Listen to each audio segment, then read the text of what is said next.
What's up, everybody? Welcome to Pop Culture Philosophers. I'm your host for tonight's show, Rockin Robbie Billups. We are in the year of PCPX, and if you ain't down with PCPX, I got two words for you. Joe Corallo. That's right. Joe Corallo is going to be joining us, and if you don't know who Joe Corallo is, obviously, you haven't watched a lot of PCP videos. He's a member of the Excitable PCP crew. He's a writer and an editor of fine comic books that you can find at fine comic book store and establishments. So let's bring him in. It's Joe. We know him. How you doing, my man? Hey, I am doing well. How are you? I'm doing great, man. I just realized, we were chatting backstage talking about comics, and I was like, shit, we should go live. This is stuff people would probably like to hear. But Yeah, these are no, for typically the sure. conversations we have, man. Welcome, Joe. Yeah, How are you doing? I'm doing well. It's been a bit hot, but it's not too bad. I'm making it work by being indoors.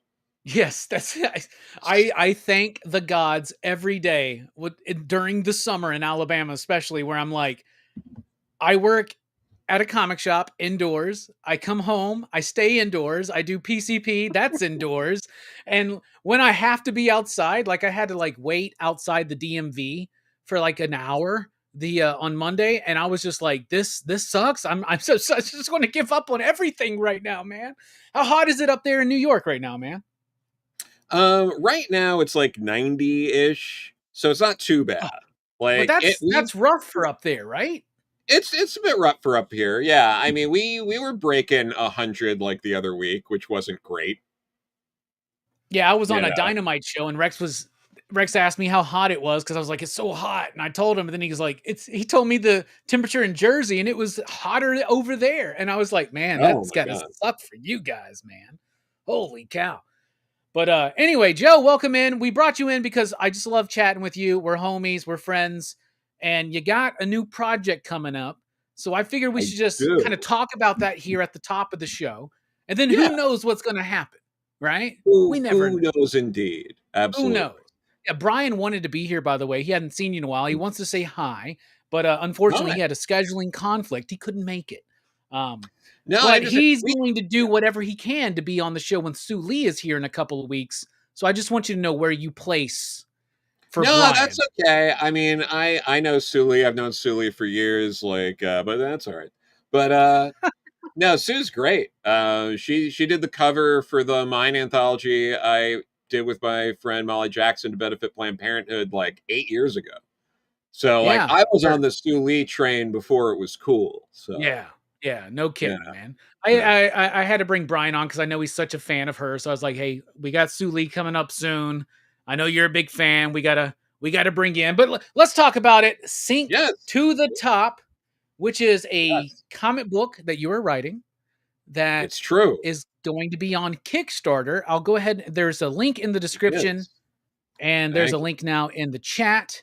Everybody go check it out. It drops next week, I believe. Yeah, yeah. We're launching next week. We'd love to have 50 followers on there. We're at 44. I think 6 more followers by next week is very doable.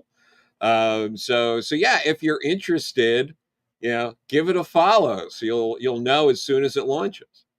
All right. Well, I'm not. I've never followed a Kickstarter. I guess does it help you out? What do I have to do? I click notify me on launch? Is that when you get a Yeah, follower? yeah. So then you get the notification when it launches. It's All right. Now you helpful, got 45 especially. followers, homie. There you go. Yay! It's already been worth it doing this. But no, it's great because you might have noticed this. Algorithms lately terrible.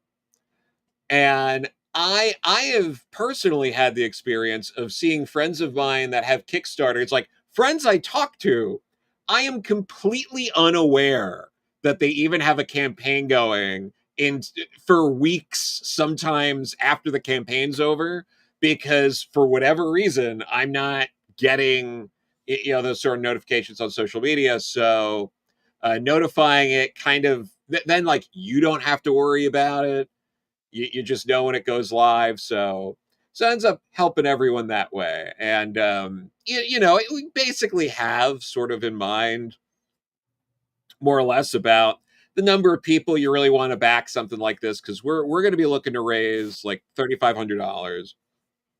Like that's the goal. Obviously, more is better, but you look at that, you look at like the average pledge, you look at how many people you want to back, like probably gonna ideally want like 150-ish backers, so if you go in out the gate being like, well, I've got about a third of the people I'm going to end up needing following the campaign, it makes it a little less stressful. So Okay. Yeah, that makes sense. All right. All right. I'll be Kevin and I are going to be working with like Kickstarter or something like that. We haven't quite decided or figured out any of that because obviously we're still in production and we're not gonna crowdfund till it's over because I know yeah, that Kevin's a little bit slow. So that being said, and also he's working for free right now on the project we're working on. So obviously, there you go. He's got to take yeah, any no, paying for gig sure. that comes in. So let's Cool. talk about it. First of all, it's called Sink to the Top. There Yep. it is right there. And I have seen some artwork. You've been sharing some stuff. I know Yeah. the gist of the story and what it's about. Yeah. Um, it looks pretty freaking cool. Yeah. Is that the regular That cover right there, I that is believe? the regular cover. It is going to be a wraparound cover that'll be revealed once the campaign goes live. Oh, But I really love how that came out. Chase Bluestone, who's in the chat and said howdy y'all earlier, did a phenomenal job with this. I got to show it to. Uh,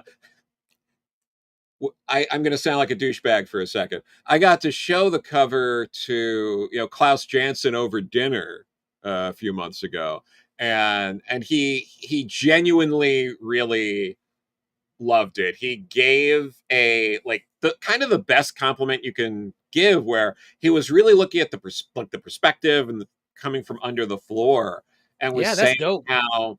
Thank you. Yeah, I know. And that was Chase's idea. I was basically like, we got to like kind of do something like this. And he was like, well, I think the only way it's going to work is if I do the perspective from like under the floor. So let me try it. And it worked out. And Klaus is really like, it's so rare to see something that feels fresh in a comic. And he's like, this is like the closest thing I felt to something fresh in a long time with the way that cover's done, which is, about the best kind of compliment you can get from someone like the esteemed Klaus Janson. So Yeah, I think Klaus Jansen's got a future in this industry. he just might. He just might. So it's a Yeah. 24-page one-shot comic, queer comic book Yeah. thriller, right? Yeah. Do you want to tell us a little bit about what it's about? Because I Sure. know, but they don't know. Sure. Sure. So it takes place 1974 New York. It's a young male escort who he's taken on clients before who are very wealthy, which is sort of like it's a nice gig if you can get it. He had previously had a rather horrifying experience at one of these sort of parties. He's been invited to another one. Sometime after that, he is trying to be cautious. Like he's with a friend of his when he's getting picked up. He says, take down the license plate, like all these kind of things. But nothing he does prepares him for what ends up happening when he gets there. And I really wanted to tell this kind of seedy story. It's something that is reminiscent of a story that Rachel Pollack had told me in the past of something that she had heard elsewhere from her experiences in London. So I was like, well, let me make like I like some of these elements. It's a really great story. Let me make it my own. Let me have it take place in New York. Let me change some of the things around in this. Um, but it's also a way for me to kind of do something um, a little more directly inspired from Rachel, which is something I've wanted to do as well. But just between that and then artistically having it be inspired by specifically Gene Colan and Frank Miller. Like, I made sure to share with Chase, like, you got to read Tomb of Dracula, you got to read Ronin specifically. Hell Um, yeah. I love the anything, Ronin. I yeah, love the Ronin bit, dude. Because so many people talk about Frank Miller. They always talk about Dark Knight Returns, Daredevil, Sin yeah. City. Dude, to me, Ronin's my favorite Frank Miller book. I it might be my favorite. It's tough because he's done a lot of good things, but in terms of like creativity, not just in the story itself, but artistically, the layouts, he really goes for it. Like, those layouts are insane, and we don't talk enough about that. And the layouts in this book are definitely inspired by that kind of approach, like that, and like the moodiness of like a Gene Colan. And Chase was all about this. Still working on it. A lot of it's already drawn. It's entire, like, the script. I'll tinker with it as pages are coming in, the dialogue, and it's entirely laid out. And about a third of it's already inked and ready to go. So it's coming along. It's going to be great, but I really wanted, like, this is a story I've really wanted to tell. It's just a one shot. There's nothing about this that really warrants for me anything else. Like, I kind of say everything I have to say in this story. And when it comes to pitching things, sort of like this, it's like, well, publishers don't often publish one shots of like just a one and done creator own kind of thing. That's not really a thing unless you are, unless you're James like, Tynan. maybe if you're James Tynan, if you're Tom King, if you're Alan Moore, if you're Frank Miller or whatever, and you're like, I got a one shot I want to do there, sure. But like, I want to do this. I want to just do it as a one shot. And there was just no real way to do this through traditional publishing that would have made any sense, because I either would have had to expand the story, which I think would have been a detriment to the story. I like, and people who've read my work, I like to keep it pretty tight. So to like take a one issue thing and expand it to 4 or 5 issues just to get it picked up wasn't something I was interested in doing.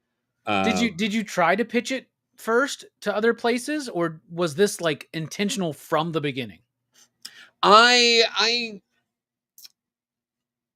I dipped my toes in a little bit. I just sent it to like a couple of places, didn't hear anything back. So I was like, you know what? Like, and I mean, there are just some places like, I do a lot of work with like Mad Cave, for example, and like I wouldn't have even bothered to mention that because I just know what they do, and this wouldn't have been it. And there are elements like these are mature themes, there is nudity, um things like that, and I really was not interested in working with a publisher on this particular story where it would be like, oh, this is great, can we like make it for babies, is not like a thing I really What am if he had interested in doing. superpowers, Joe? Would it be And like, there's elements of it like that, and there's stuff like, there's probably, I hate using some of this terminology and all that, but there's probably, I wouldn't be shocked if there were some people out there who felt that there is something inherently problematic about doing a story about like a 19-year-old male escort in the 70s. okay? And I'm not really interested in compromising that, and not telling stories that are fictional, but like, yeah, shit like this does happen. So yeah, it was like, I'm better off just doing this myself, getting this done the way I want to do it with Chase, of course. It's not entirely by myself, but approaching it this way, working on it, seeing all the layouts, seeing the art come together. Like, I think this is a special book. I think it stands out already from the pages that you've probably seen. Like, there's not a lot of stuff coming out that looks like this. There's just not. Yeah. You know? No, I've read, so full disclosure, I've read the first 5 pages completed, lettered, colored, all that stuff. It looks great. Well, what's your Thank artist name? Chase? Chase? Chase Bluestone, yeah. Yeah, tell us about Chase, because the art is really cool, and it's like it's I don't know how to describe this. It feels like modern comic lovers will love it, but at the same time, it's kind of got like a root in old school, but at the same Yeah. time, its own thing. Like I don't know Yeah. how, I don't even know how to describe it yet, Joe. But it's absolutely awesome.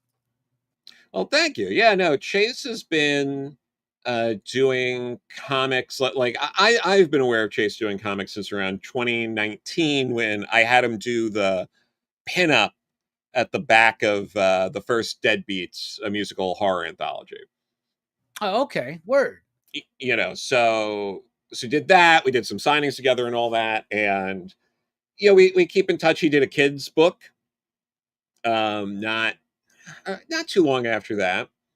Like an illustrated kids book that also came out great through I want to say Ladderworks, and from there we've kept wanting to tinker and do stuff together with comics. So he ended up coloring and lettering my 6-pager in Sharp Wit in the Company of Women.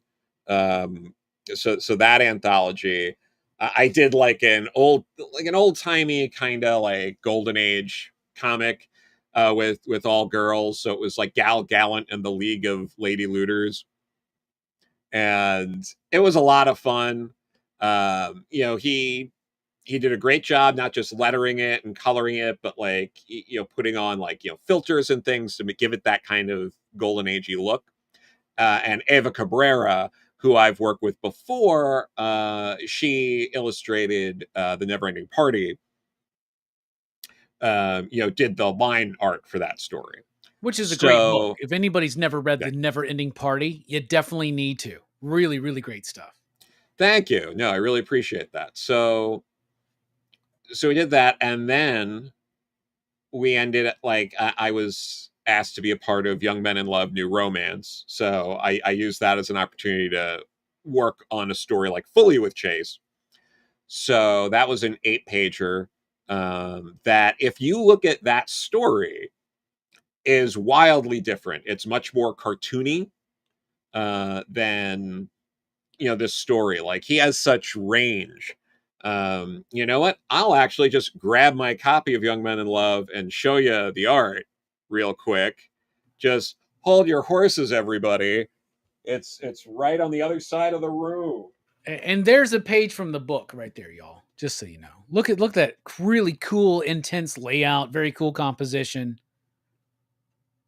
The art is really Oh good in yeah, this book. I don't know if I was allowed to that's show that page, but no, I'm you showing it. can. Okay. No, it's Well, it's already too that's late a now, Joe. very Ronan-y kind of page too. Yes, I love there's a lot of when I was looking at those first 5 pages, there's a lot of like open space, Yeah, right? Like the panels, like the way they stack, and there's a lot of open space in the background. And sometimes artists use that to like cheap out, right? And yeah, I'm not trying to call anybody out, but I'm thinking of Kenneth Rockefort right now. Where the hell's that sure. guy been? Nobody's seen him, right? But like to me, like it didn't make sense compositionally for the story. It just felt like it was like, how can I make a double page spread just 3 panels still, right? But here it's kind of like with Ronin or Frank's work on Wolverine with Chris Yeah, yeah, Claremont, where the open space behind the panels kind of gives you like, I don't know, it adds something to it. It's part of the composition, I guess is what yeah. I'm trying to say. So, But you see that stuff, and then this is the story we did for Young Men in Love, oh, bro, that's way different. right? Way, way different. I'll show you some more pages here, like way different. Wow, that's crazy awesome. Yeah, and he also colored this story as well. Is he So the one yeah, like coloring Sync? yeah, Sync to the top. Okay, word. Dude, he's that's also great. lettering that one. But yeah, I mean, So this he's was doing all the work, is what you're saying. yeah, absolutely. No, for sure. But which I love having that kind of continuity with something. If you're in a position, you're able to do that. But yeah, the range is crazy. Like, to be able to do that seamlessly, doing something like sync, like, I do hope that after like this is out, and maybe a couple of other things, that like he'll get higher profile work, because that's crazy. Artists can't normally do that. Like, they just can't.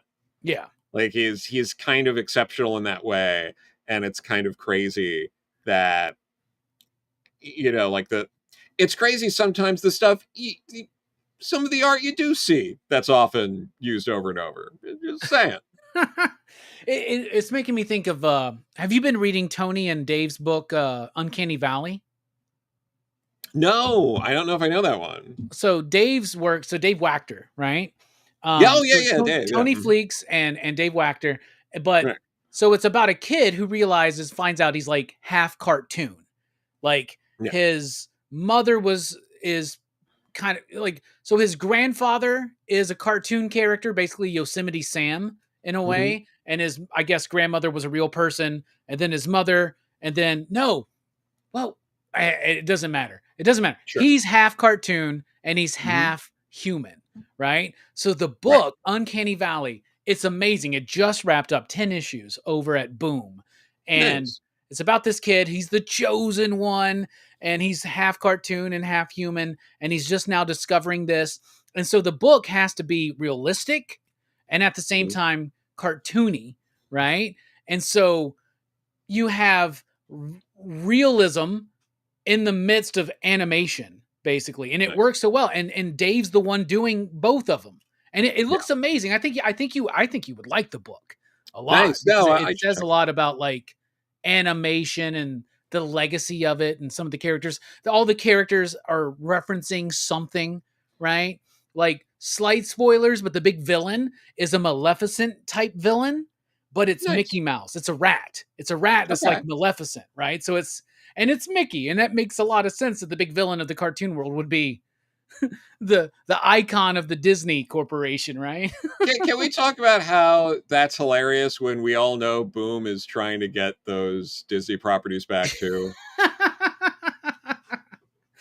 That's really uh, funny. yeah, well, they didn't do much with them when they had them, I think. Yeah, So well, I don't know. I don't know. I don't know. Anyway, back to Sync to the Top, man. What else? What else you want to say about it, man? I mean, it launches next week, right? yeah, launches next week. Yeah, again, like the goal, it's 3,500. We're gonna have two covers. So the second cover will also be revealed in detail next week. That Is one's a that bit the, is more. that the cover I've seen? The not safe for work Yeah, cover? Oh yeah. yeah, That's the cover I'm gonna get. yeah. No, I am so excited for that. It came out so nice.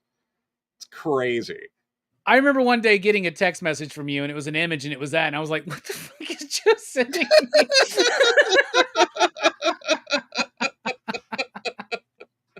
I was like, "What is this?" Right? Now, and I feel like most publishers wouldn't put out a book that had that cover. Just say. No, I mean, maybe in a black bag. That's Yeah. that's the new big trend right now, man. Right? Yeah, no, for It's sure. crazy. One of my But top sellers at my comic shop right now is Gun Honey, and it's huh, just because, and it's only bought by like 20 people. But they're like, there's so many people. I don't have more plus variants people than probably on Gun Honey, which is mhm, crazy to me. And I wow. read the first issue of the newest series, and you know what? It's pretty freaking fun, Joe. I have a lot of Nice. fun with that book. It's stupid. It's just big dumb fun, right? I like it, but No, anyway, that's good. Fun's good. But yeah, comics should be no, fun. yeah, they should be fun. This story maybe less fun, but still, it's it's delving into some dark stuff, which I really wanted to do, but also like the way Sync to the Top ends up sort of working out is, it's, I really want it to be like an emotional roller coaster. Like, you start, it gears up, you're like, oh, where's this going? It sort of drags you through hell for a bit, and then like it eases off and it lets you off the ride, and then you just have to live with yourself. Yeah. Now, Yeah, you've mentioned to me that it's kind of like obviously there's like the Gene Colan, Frank Miller, Tomb of sure, Dracula, Ronin kind of influence, right? sure. And that's a Mhm. very visual influence. But I also know that you've told me it's influenced by a lot of Jolly that we Yeah, appreciate. Can you yeah, talk about that a little bit? yeah. I mean, this is supposed to be very moody, and part of with the giallo influence is it's very ethereal, especially as you go. Like, one thing I really love that's more of a subtle thing in giallo, which Suspiria, but part of it for me is, and Suspiria does a great job with it, is it starts off normal. You know, she's at the airport, and you know it's normal, and as the story progresses, it goes completely off the rails. So there's a lot of that in it where it's like, oh, okay, and then I really play like reality gets played with a little bit here.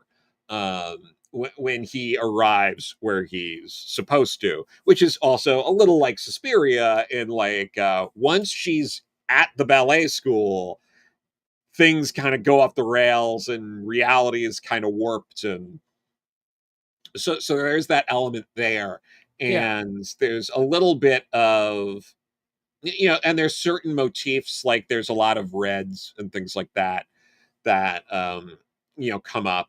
You see some of that in the not safe for work cover, but yeah, so that was definitely a big sort of influence for me, and just in general, and it's kind of made me want to do just like a straight up giallo comic, Like a which, murder mystery or something like that? yeah, you know, something like that would be nice, but, like, the problem is there's a lot of bad ones, and, Okay.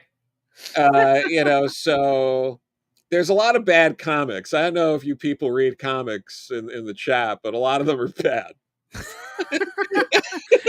Just like movies, right?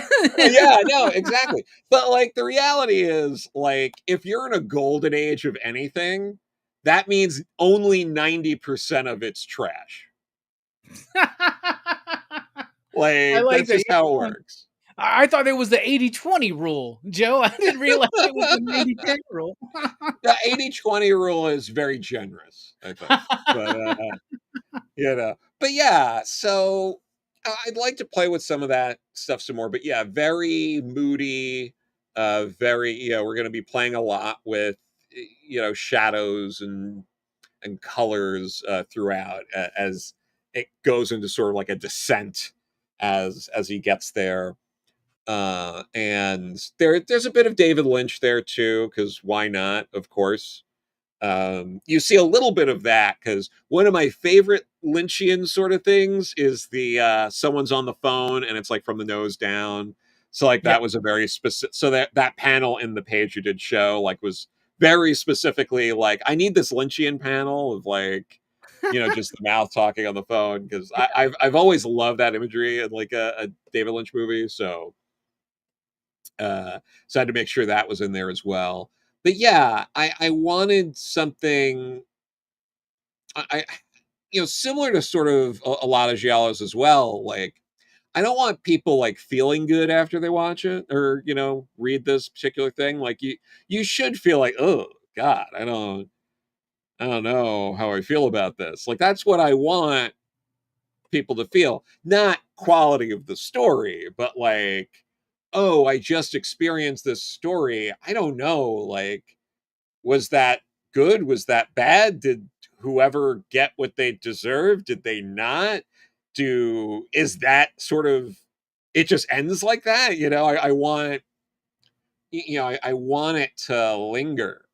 Uh, and I'd really, you know, love if that happened to people, that, you know, the story kind of lingers with them, because I want people like, and again, Giallo I think does a great job of this. Like, there are so many good Giallo films, you know, like Opera's another one that does this very well. Of by the end of Opera, you're kind of like, Was anyone a decent person in that movie? Yeah, exactly, right? It You sticks with know? you. It's unsettling. Like you're Yeah. kind of unsettled at the end. You're thinking about it. You're like, man, I hate life, but at the same time, what a wonderful piece of art that was to like make me Yeah. feel this way, to evoke an emotion out of me, right? Yeah, so I definitely wanted that to be in there, and I want people to feel conflicted. I want people to feel like, oh God, I don't, oh, like are these are people who have all done good and bad things. I don't know how like that's really what I want people sort of take away from this. Outside of also the overall story being solid and the art really being top notch. There's going to be other pages later where there's a lot of a lot of the small panels. That's a thing I love when Frank Miller would do, when it'd be like, there's just 16 fucking panels on this page, and they're all like very small, and it's like, like hands gesturing and just objects and things like that. The way Um, Frank would play with those panel layouts and the way yeah, that plays with like, because one thing you can't really control in a comic book that you can control in like a film is how quickly a reader or how slowly a reader goes through the book or goes through the story, right? In a movie, it is what it is, right? Like you are at their discretion, right? But in a comic book, there are tricks you can do to slow a reader up or to speed a reader up. And I think Frank's one of the best at that, man. And I yeah, think that's a big reason why is the way he will do negative space amongst just 4 panels or 3 panels and then tight panels like bump up, up, up, up. Like, I think, as I said, everybody always talks about Dark Knight Returns, but Dark Knight Returns, I think, is a kind of a master class at like pacing through panel design and page composition, right? And somebody that I think is doing that really, really well right now is Nick Dragata. He's basically oh yeah. aping that style in Absolute Batman, which is the most ridiculous, dumb book. Dude, did you read the newest issue of Absolute Batman, by the way? I haven't read the latest one. No, It was how my pick of the week, man. Batman at I one watched your point video. makes, Yeah. yeah, he makes a bomb out of poo, man. And Hmm. like he goes on hunger strike when he's in captivity, right? Because he's been captured by Bane. So they Yeah. they feed him through a tube in his gut, and he weaponizes it to spit out stomach acid and burn people's faces off and shit, dude. That's so dumb, but it's so Yeah. it's just something about it that's so awesome to me, man. I know you don't like Ab Bat as much as I do, but man, I it's really starting to work for No, me in this Bane I arc. get it. It's cool when a book just goes for it, and Especially big two, right? And like yeah, I guess Scott's hit a level where he can do that. He's allowed yeah, to do that. Other people wouldn't be allowed to do that. Like I don't even no. think they trust Joe Kelly to do that shit with Spider-Man. You know what Oh, I'm no, no, saying? no, no. No, but yeah, like it's kind of nice, like seeing him just let it rip like that, especially when you go back, you read the early issues of like his New 52 run, and you're just like, boy, did boy, how far have we come? Yes. You know? All right, before we get too much off topic, man, let's just Sure. kind of sink this in, no pun Yep. intended. Ooh, Sink to the top. Written by you, Joe. Look, there's your bio right there, man. Look at that. it's true. That's nice. And I just realized I left my cannabis vape in the other room, so I'm giving it to you for a moment. Why don't you just one more again tell us about the story and why everybody needs to pay attention to this Kickstarter? Sure. This is a one shot, 24-page queer thriller that takes place in New York in 1974. It's about a young male escort who has previously been in a very precarious situation. He is potentially going to be putting himself in one once again, but thinks he's ready, and it will go better this time. But he could not have possibly planned for what ends up happening, which goes in a direction that hopefully no one else will see coming. It should be an emotional roller coaster for people. and I really hope they check it out. Hopefully, back it, enjoy it. We'll have digital versions. There's going to be 2 covers. There's going to be the main wraparound cover that Klaus Janson really liked, and there's going to be the more not safe for work cover that is still in line thematically with the story. We're also going to have stickers, bookmark, a print of the wraparound cover. And Chase is also going to be open to a limited number of both digital and physical commissions through the Kickstarter. And I don't have an online store, so this campaign is also a way for you to buy books directly from me that I'm also happy to sign for people, which will include She Said Destroy, Beckstar, Dahlia in the Dark, the Neverending Party, and King Arthur and the Knights of Justice, volumes 1 and 2. So, yeah. I forgot how to use StreamYard for a second there. It's okay. Everything's different now. All the buttons are different. All right. So sync to the top. I'll throw the link out yet again. Everybody go follow the page right now, because we have found out that that's very important for the for the mental health of the creators, right? You've done crowdfunded work before, right? Wasn't some of your anthologies crowdfunded?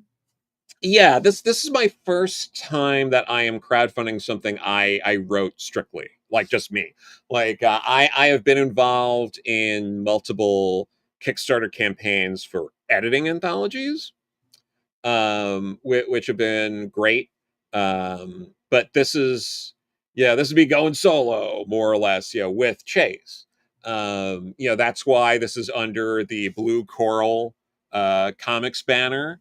We set up this Kickstarter uh, page, so we're going to be collaborating through that, and then hopefully, if this goes well and there's interest, we would like to do more, not of sync, but we have other ideas that we'd like to do, some of which are also riding that line that would be probably better to do via Kickstarter. One of the other ideas we've talked about doing was more of like a throwback to like late golden age sort of comics, and doing like maybe like 3 8-pagers that are genres of like romance, horror, and crime, something like that. But it's in like a world, like a very like sort of queer world. Since when I did Gal Gallant and the League of Lady Looters, it was like a world where like there were just only women in New York. So like to do stuff like that where it's like there's this one idea that I was kicking around that was like a greasers kind of drag race, like James Deany kind of thing, but it's a world where only men exist. And like so all these greasers, they have boyfriends, but there's also like drag queens and stuff like that, but that's it. There's no actual women in it. Yeah, the kind of stuff that's just like fun to play with, genre kind of things that I feel like comics are a good venue to do that with. Yeah. So yeah, so if this is successful, which hopefully, I think we're asking for a reasonable amount and are working on a good comic, so that should hopefully open the door for like next year to do another thing. And like it'd be nice if this worked out well enough where we could do like a comic a year or something on Kickstarter, and kind of explore some of these different ideas we have. Yeah. Dude, well, good luck with it. I'm very excited for it. It launches next week. Do you got a date? You got a exact day yet? Should be Tuesday. That's Okay. the goal. Yeah. Super cool. And it's going to be what, like the typical 28 days or something like that? Yeah, yeah, it's like 30, so like it'll end like August 20th or 21st, however that shakes out. Okay. Word. Heck yeah, y'all. So everybody go check out Sync to the Top, the Kickstarter. Follow it. let them know that you want to be aware of when it launches. It launches on Tuesday, and I'm very, very excited for this, Joe. I'll be honest with you. It's not just because you're my homie and you come onto the show and elucidate us with your pontifications upon pop culture, but I really like all of your work, man. I really do. It all started with She Said Destroy. That was the first work of yours that I read. I got to know you and Liana, and I think you're both super cool people, but I loved Thank that you. book, and I've been following your career ever since. And you're doing really great stuff. The best thing you've ever done, though, is being here on PCP, especially for PCP movie True. nights. That's what I'm saying. You know, maybe It's true. maybe you should be like, Joe Corallo of pop culture philosophers fame There we go. launches a new Down. Kickstarter, but very excited for it, man.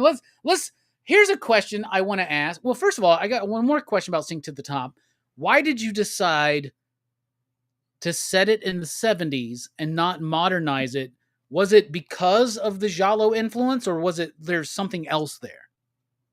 It's partly Giallo influence, partly it was a more dangerous time to do these sort of things, and you didn't have the kind of safeguards you might have now. Like there's no cell phones, there's no like not everyone has a camera in their pocket, things like that. So I wanted I wanted to tell a story where I didn't have to worry about that stuff. Yeah, that You makes sense. know. Like trying to make a Scream movie today, you're like, fuck. Yeah. Like, or any kind of slasher, anything like that. You gotta get rid of their cell phones real quick. I guess No, the you have new to do all that. Yeah. back in the day in all these horror movies, the big trope was always like the car wouldn't start. Right, cars running Yeah. fine the whole movie, but it won't start when they need it to. I guess the new Yep. thing now is no signal. Right, Yep. like no, like that's the new car won't start thing that going on Yeah. in slasher Which cinema in particular. which is so funny because even when you have no signal, like there's always that option for like the emergency call. Yeah. So you just have to like and in a lot of those cases, they warrant an emergency call. So, maybe it's a little harder to figure out than that. But yeah, I mean, it's always that or, like what was it? And like God, why am I blanking on it? In Get Out, how like, oh, the phone went dead because they unplugged it so it didn't charge, which it's like, I really like Get Out, but also get the fuck out. Like, come on. That's some bullshit. But That's a big problem for writers now, and especially in yeah. horror films, where they have to be like, "Fuck, man!" Like everybody's tracked, everybody knows where everybody is and shit like that. Yeah, you're right. I guess like, did they do that in Midsummer? Does that make sense? Like in Midsummer, there's just no signal or some shit like that. Yeah, I think like they're just I think I forget, I did watch it and I did really like that movie, but I think they might not have been like even allowed to have phones on them because it was like they had to adhere to like certain traditions and things like Yeah, something like that, which like for me works like a little better than something like oh we unplugged the phone so they didn't notice that it died I don't or know, whatever. Joe. The other day it happened where I plugged my phone up, but it didn't go all the way in, and I woke up and I was at 13% battery, and it was gone within an hour, and I was just like, my day's ruined. My day is ruined. Yeah. What if something's happening right now I need to know about? Nothing was Yeah. happening I needed to know about. You No, remember, Joe, exactly. you remember the days when like we didn't even have cell phones, man. It was great, wasn't it? Like if Yeah. somebody no like I this is something I hate about the modern life, Joe, is and I know that you know this from personal experience and having chatted with other members of our crew, but like I'm really bad at responding to text because I just have this thing Sure. in my head where it's like just because I got a cell phone doesn't mean that I'm like at your disposal at any fucking Yeah, moment. yeah. And people feel that way. They're like, why didn't you get back to me? I'm like, bruh, I was at work. I was Mhm. over here. I was doing this. I had this shit going on. Like, what the Yeah. hell, man? I don't know. I get overburdened with it, man, No, to be honest with you. for I just say, sure. I mean, a lot of it is like I don't give a shit. Like if I'm sending someone like a meme or a funny comic panel or something, like I don't really care. It's only if it's like, like, hey, someone is trying to stab me to death. If you don't respond then I'm like, ah, fuck. You That's know? what Mike always says. Mike always says, if anybody's in trouble, don't call Robbie. like call anybody else, but do not call Robbie, because he'll just look at it and what I do is I'll look and I'll be like, oh yeah. Like today, you sent me that panel of the thing's ass. I wish I would have snapshotted it and had it to share here, but you showed me this panel because you've been reading Fantastic Four books. I guess in preparation for the new movie is what Yeah, I'm I mean, it assuming. has nothing to do, like, I'm not reading stuff specifically because it's inspired by the movie, because I could give a fuck what it's drawing from. I just want to read, Fantastic Four comics. Yeah. So I've been going through. I've got a bunch of these epic collections. This is the one I'm on now. The and we're right in the DeFalco run. Well, I should call it the DeFalco Ryan run, because they basically co-plot almost all of it together Yeah, and up Paul Ryan until is so damn consistent. Could you imagine an artist being on time for like years at a stretch doing a monthly book? That's nuts, yeah. man. No, this is The only person who can like, do that yeah. today is John Romita Jr. and Dan Mora. Yeah. No, for sure. Dan Moore is really killing it. It's crazy. But and I'll do like 2 books a month. Yeah. What the and why does here's my thing. Why is no other artist going, damn, I gotta meet that challenge? They're all just going, man, he's a beast. I couldn't do that. And I'm not look, comic book art is hard. That's why we're writers, Joe. Cause you know what I'm saying? Like we know how hard it is. But that Paul Ryan run, man. Okay, let's talk about this. I've gone on and on the record saying that the Paul Ryan, Tom DeFalco run is one of my favorite eras of Fantastic Four. I put it in Mhm. my top 5, right? A lot of people they go Kirby Lee, Yeah. Byrne, Hickman, Simonson, and then I Mhm. put in Paul Ryan. Other people put in Mike Waringo and Mark Waid, Yeah. which I think is a great run too. I do like that Sure. run. And the Simonson run to me sometimes it's good. It's really good, honestly, but it's not a run I would recommend to someone being like, I want to get into Fantastic Four. What do I check out? Because then they're like, why is Thing wearing a fucking suit? Who's the she thing? There's a lot. There's a Yeah. lot going on just because of the continuity of the time. But No, man, sure. that DeFalco Ryan run to me is the closest to Kirby and Lee. Like so much Yeah. that they're literally aping shit from them at times, but Yeah. it feels so earnest and so sincere to me. Even when I reread it, as dumb as some of that shit is, as soap operatic as it is, I still Yes. love that run. And now a lot of that has to do with the fact that this is a very it's the run that cemented me as a Wednesday warrior, which I don't even think comics came out on Wednesday, but a weekly warrior for comics where I went in every week. I had to get the next issue. I could not miss it. I was so sucked into that run, bruh. And Mhm. what are your thoughts reading it as an adult fucking male? Like Yeah. No, but sincerely, I went into this not having much expectations, because this is a fairly maligned run overall. It's either maligned or completely disregarded, and part of that is most Marvel comics leading up to Heroes Reborn. The general consensus and the history that people still go back to and repeat, whether or not they actually experienced it or not, is Marvel got so bad and so desperate they had to cancel everything and get the Image guys there because they just fumbled the ball so bad. yeah. And people do that, and they make fun of Sue with like the tit window 4 and a few other things. But As a to fucking be 13-year-old, bruh, I loved that Psylocke inspired costume for Sue. yeah. But it threw here's my thing. It throws Mhm. back to the John Byrne run, to the character of Yeah. Malice, Yeah. right? So like I get, but at the time, man, I loved that run. I loved that costume. When they changed that costume, I was great. Well, dude, when Reed's wearing that dumbass vest, I thought that was so badass for some reason. When Yeah. Thing puts on the helmet because Wolverine Yeah. slashed his face up, I thought that shit was so badass, dude. I Oh I yeah. love Reed with a big giant gun, you know? Oh yeah. is basically Marvel trying to do Image at the time before they did have to go. And there is an element of truth that their numbers were dwindling so bad on some of these characters. That's why they brought in Lee and Liefeld to Hotshot, right? Yeah. But like Captain America and Fantastic Four were in good hands. They had solid enough numbers for the time. They were very low numbers, and the numbers really did increase, right? Like, oh yeah, Jim Lee like made Fantastic Four like a top 10 book. It hadn't been a top 10 book in my entire lifetime. When I started, Fantastic Four is like my favorite comic book series of all time. I will always follow that book. But even when I was into it, all my friends were into Spider-Man and X-Men. They could give a shit about the Fantastic Four, right? I was like the only person I knew reading this book. And that's why I get so excited when someone's revisiting the DeFalco and Ryan run, man. Yeah. Anyway, I'll stop interrupting you, man. Continue. No, you're fine. I'll tell you right now, this run is incredible. And I'm saying this as someone who has no nostalgia for it.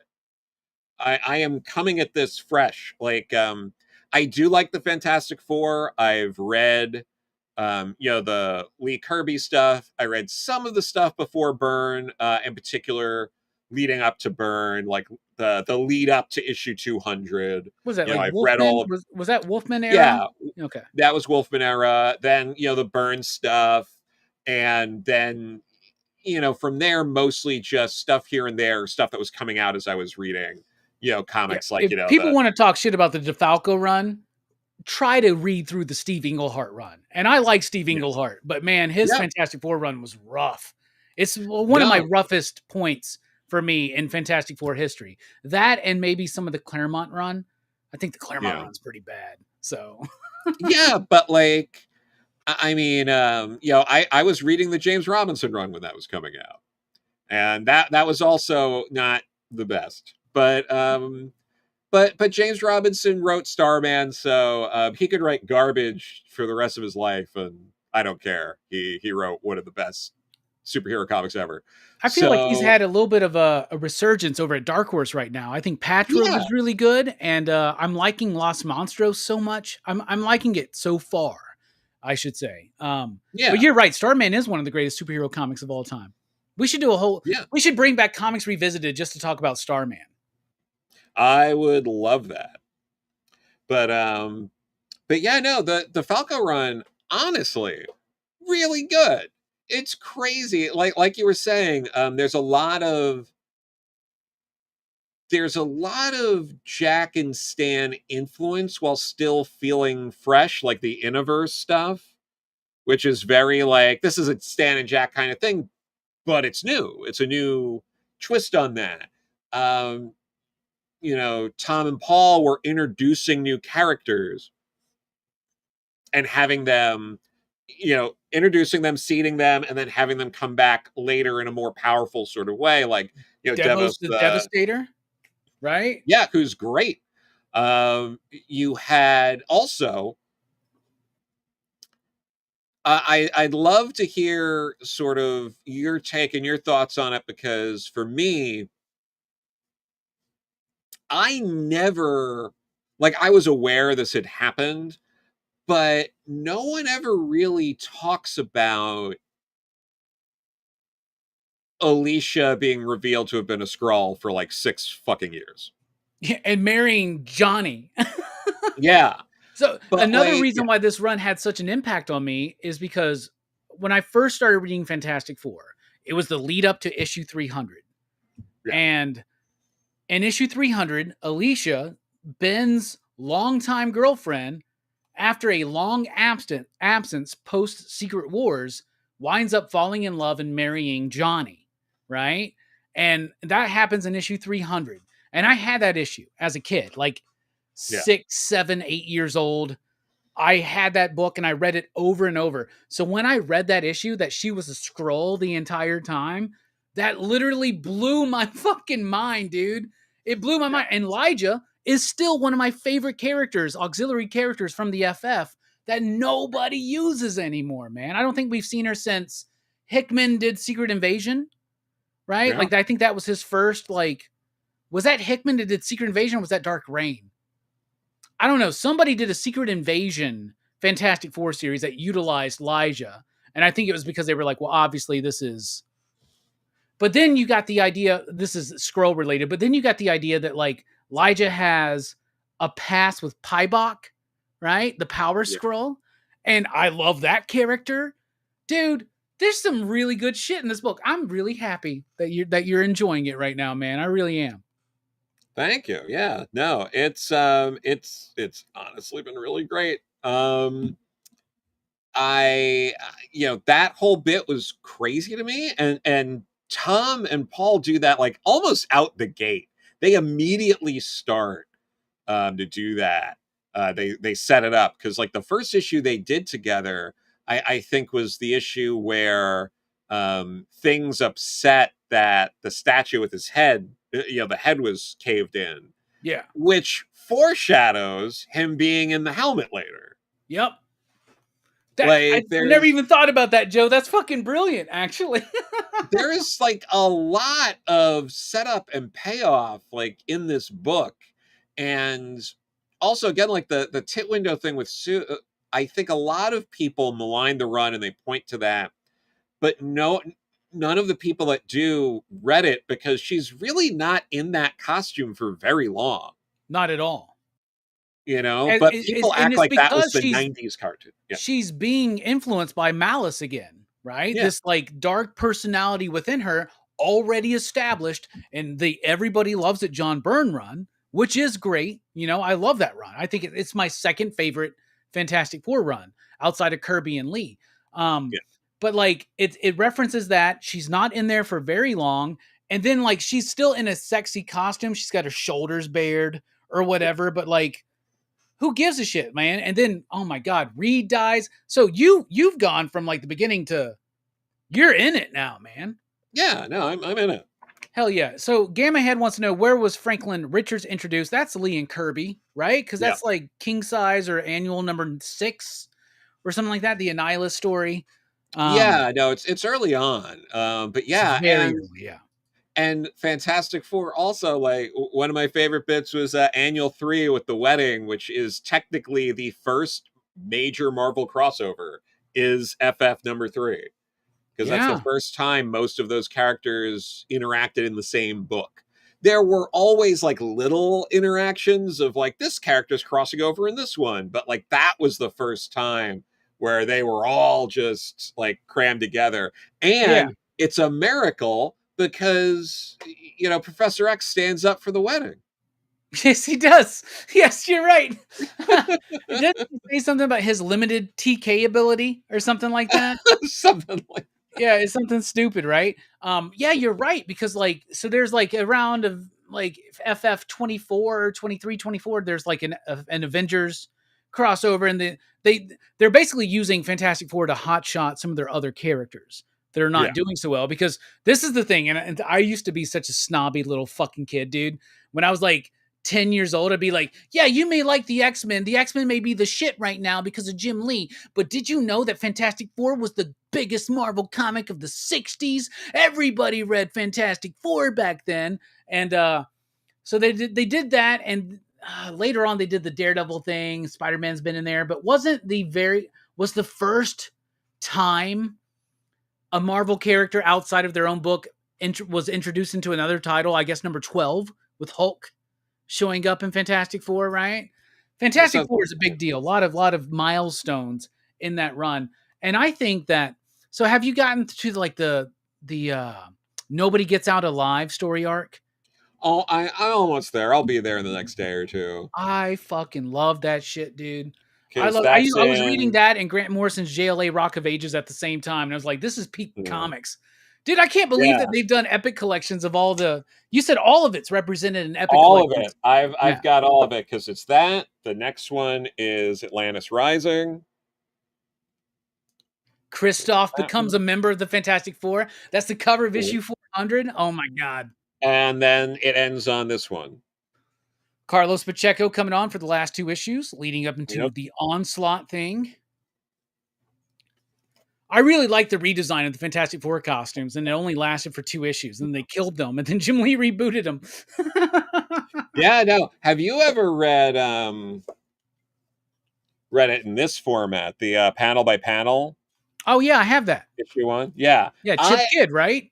Yeah, I reread this like every few months because it's just what a gorgeous way to fucking read issue 1 of the Fantastic Four. Oh man. They just put out a Spider-Man one of this that I also have to get. Oh nice. It reprints in this same kind of format the story in Amazing Fantasy 15 and Spider-Man number 1. Wow. That's dope. That's Yeah. super dope. So like do you know those like hardcovers that came out where they're like they look like they did on newsprint? They're Mhm. really expensive. Who does those? What company is that? Oh, It's not. Tasha? Yes. Bruh, Yeah. they reached out to me a while ago and they were like, yo, we thought that you would be perfect to review these series of books. We'll send them to you. I was like, yeah. I never heard shit back from them, man. I'm so pissed because I really want those, and those are really expensive, man. They do like full facsimiles, basically, Yep. right? And they like. Let's talk about this real quick. The coloring. Mhm. We were talking about this before we went on air about those epic collections, and I Mhm. mentioned it like I just got the Micronauts and the ROM Volume Yeah. Ones because I've always wanted to read those, especially my Micronauts because I'm a Golden fan, right? And Yeah, yeah, Tom yeah. Scioli did like a Micronauts Monday or something like that, where he covered the first 10 or so issues. And I've Yeah. always wanted to read those books because when I was a kid, some of the first toys I remember having were hand-me-down toys, I think from my older cousin, and they were Micronauts. And I love that you could pull things apart and put them back together and shit like that. Oh, yeah. At the same time, I'm like, man, I really hate. So I've tried to explain it to people, and most people don't give a shit, and they just think that the new Epic collections, the new facsimiles from Marvel, that they do a great job because the colors are more bold, they're more bright, and I'm like, but they're not supposed to be that bright. That blue's not supposed to look like that. That's why I was so excited for the GI Joe Real American Hero compendium that was printed on like a newsprinty type Yeah. material. Do you have any thoughts on that? Because to me, it's kind of a big deal, and at times a deal breaker. No, I do. I prefer having it like they did a great job with the Batman Year One Absolute because it's two hardcovers in absolute size. One is the glossy new version, and the other one is newsprint with all the ads and the letters pages and everything, like Oh, nice. facsimiles of the 4 issues. Yeah, So I and do for like those that. that don't know, like it was recolored for the collection. Yeah. Yeah. But like for me though, like this is also why I really like the Folio Society. I have some of those hardcovers. What was it? I have the Cap one here where they it's like a glossy paper, but you'll see they like Yeah, they they're more like scans of the original copies or something, yeah. right? Yeah, which I think is great. Like the original copy scans I think work really well. But like the epic collections, like for me, like epic collections, omnibuses, things like that, like it's like you're getting it because you want to see it like oversized, with like the omnibuses and the absolutes and all that, or with the epics, it's also convenience. It's a lot easier for me to grab a book off the shelf and binge it than take a comic out, read it, put it back in the bag and board, file it away, take it out. Like, Or also ease of collecting it, right? Like yeah, you can buy these books when they release and you don't yeah, have to go out and hunt down single issues and get on eBay and go to comic yeah, shops, which is fun. We all love that. But at the same yeah. time, sometimes you just want the content. And there's a lot of content that's only collected in omnibuses and epic collections. Yeah, and also you read it, you pick them up for the book mapping. Like you can pick up like the Age of Apocalypse omnibus, and it's in the order you're supposed to read it in. You don't have to figure out which story or which part comes when.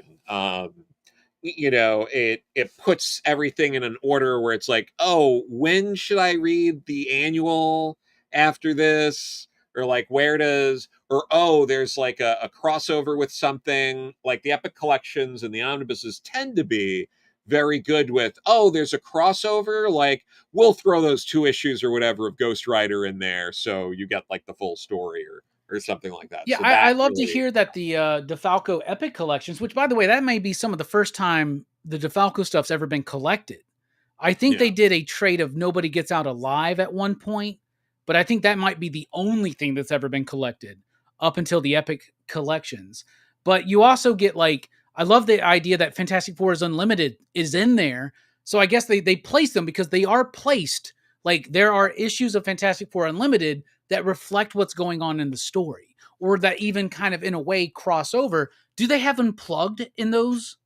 By the way, FF Unplugged in any of those Epic collections? I'd have to check. I know that like Fantastic Force, there's a couple of issues of that Oh, that cool. pop in.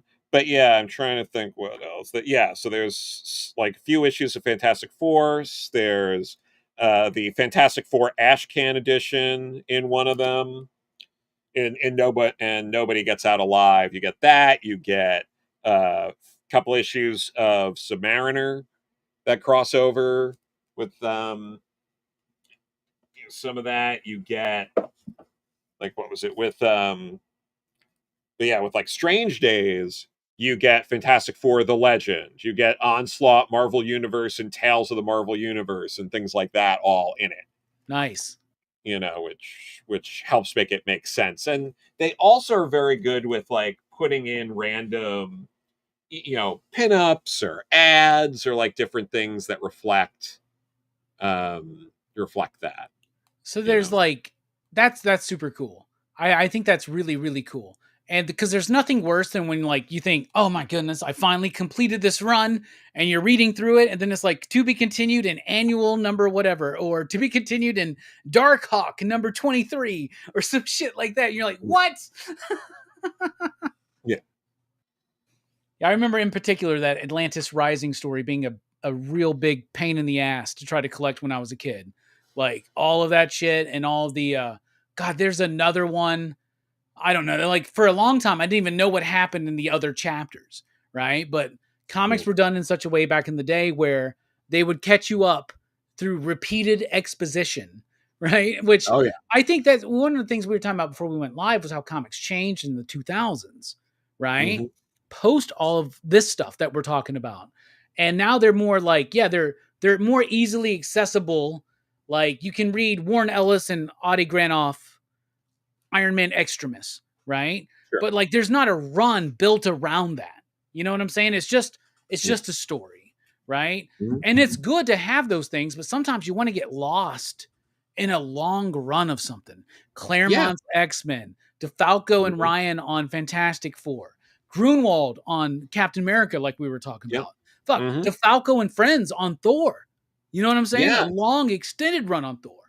That's all in Epic collections too, but again, most of them are out of print or this and that. Like I just have the first two of those, but I'll get the rest when, they're all sort of back in print. But yeah, I mean, it's cool having it sort of in this format. And again, you get like these are pretty bare because in the beginning there wasn't much crossover, but once you get further into the run, there's a little more crossing into other stuff.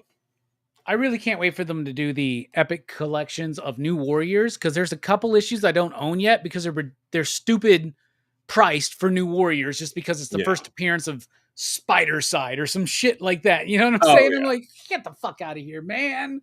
I would love to have some of that No, for stuff, but it is the coloring that holds me back, man.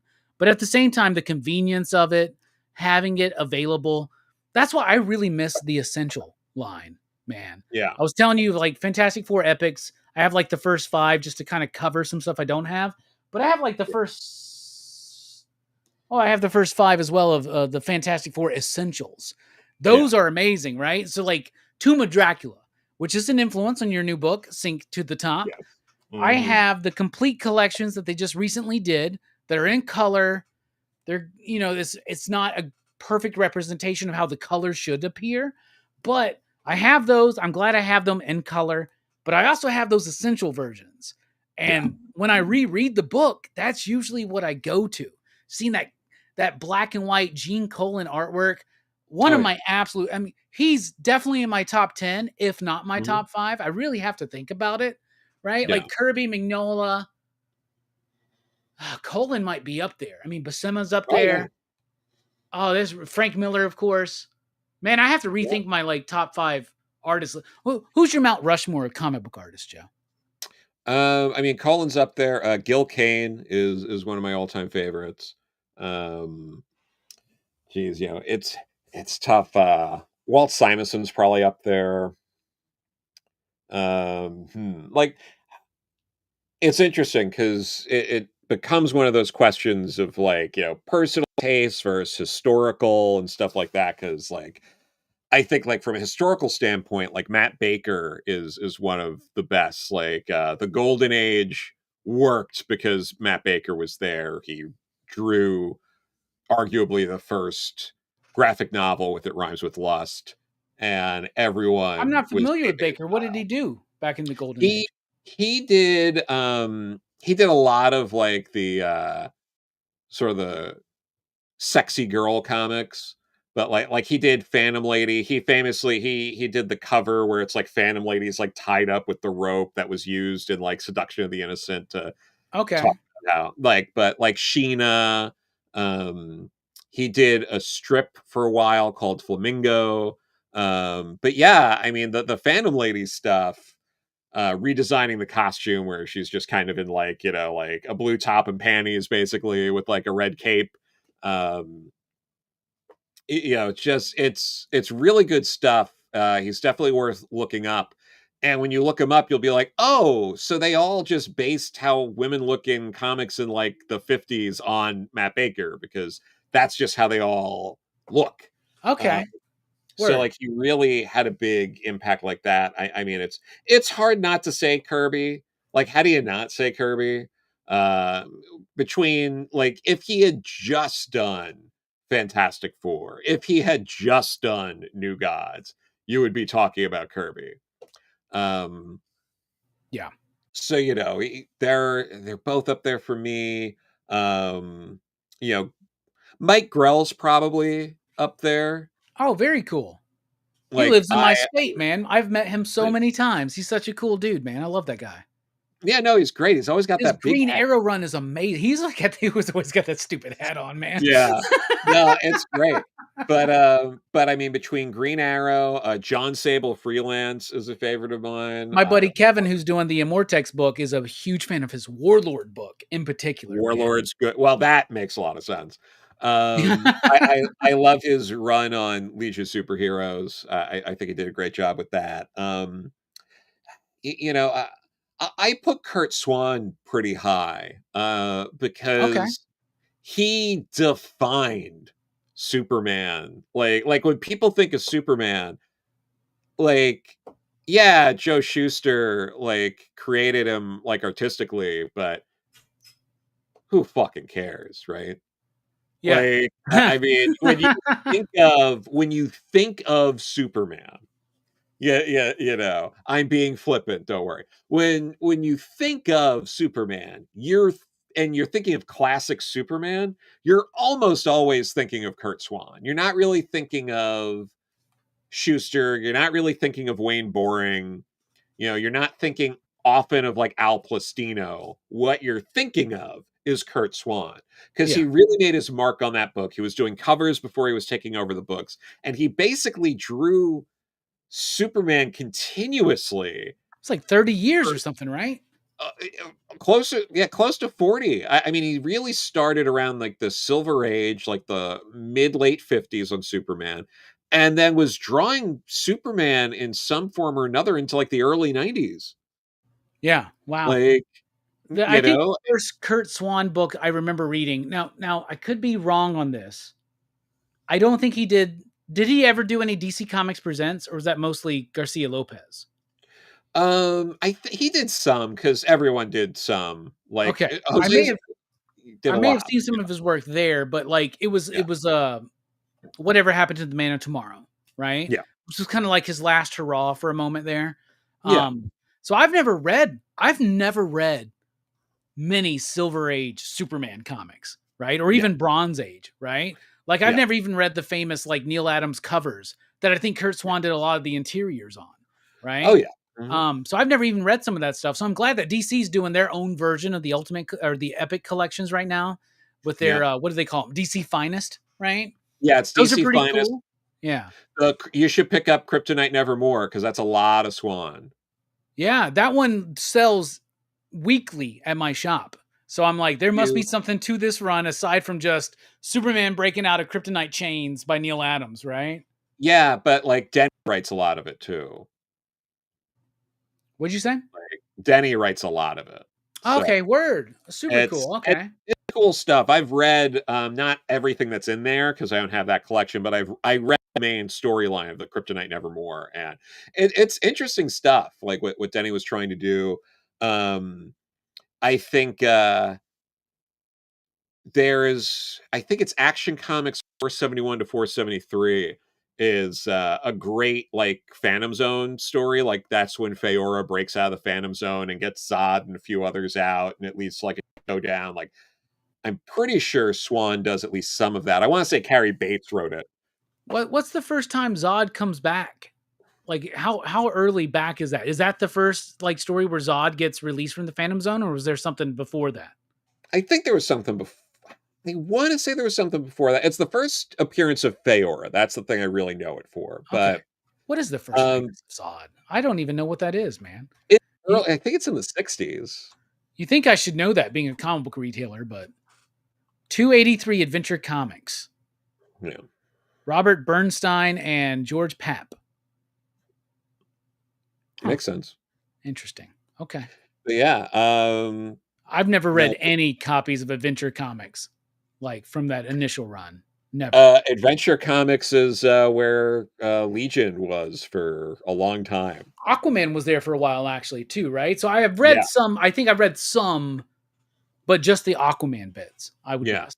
Was Superboy in Ramona, Adventure Comics for a while? yeah, for a while. But Ramona Fradon is another, I think, incredible artist. Like she had a real pop art style that you see.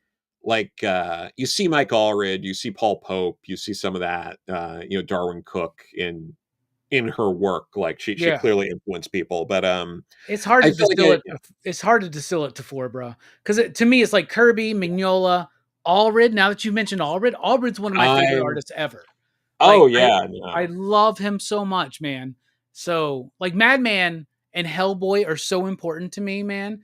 Oh, dude, the Ecstatics, the X Force run. Oh my god, it's so good. It's like the Oh yeah. last really relevant.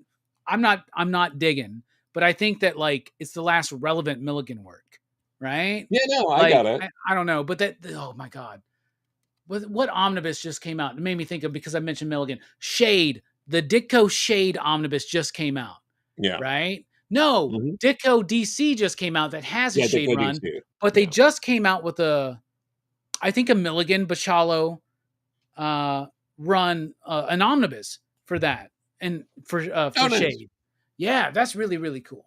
And they're coming out with the Joe Ostrander, Tom Mandrake Spectre run, which I've I love just that run. recently committed to buying every issue in a single issue format. We got a collection in, and there's a big chunk of it was Spectre, and I'm like, these are all mine. These are all mine. I'm going to buy It's them. it was one of the best books that was coming out at that time.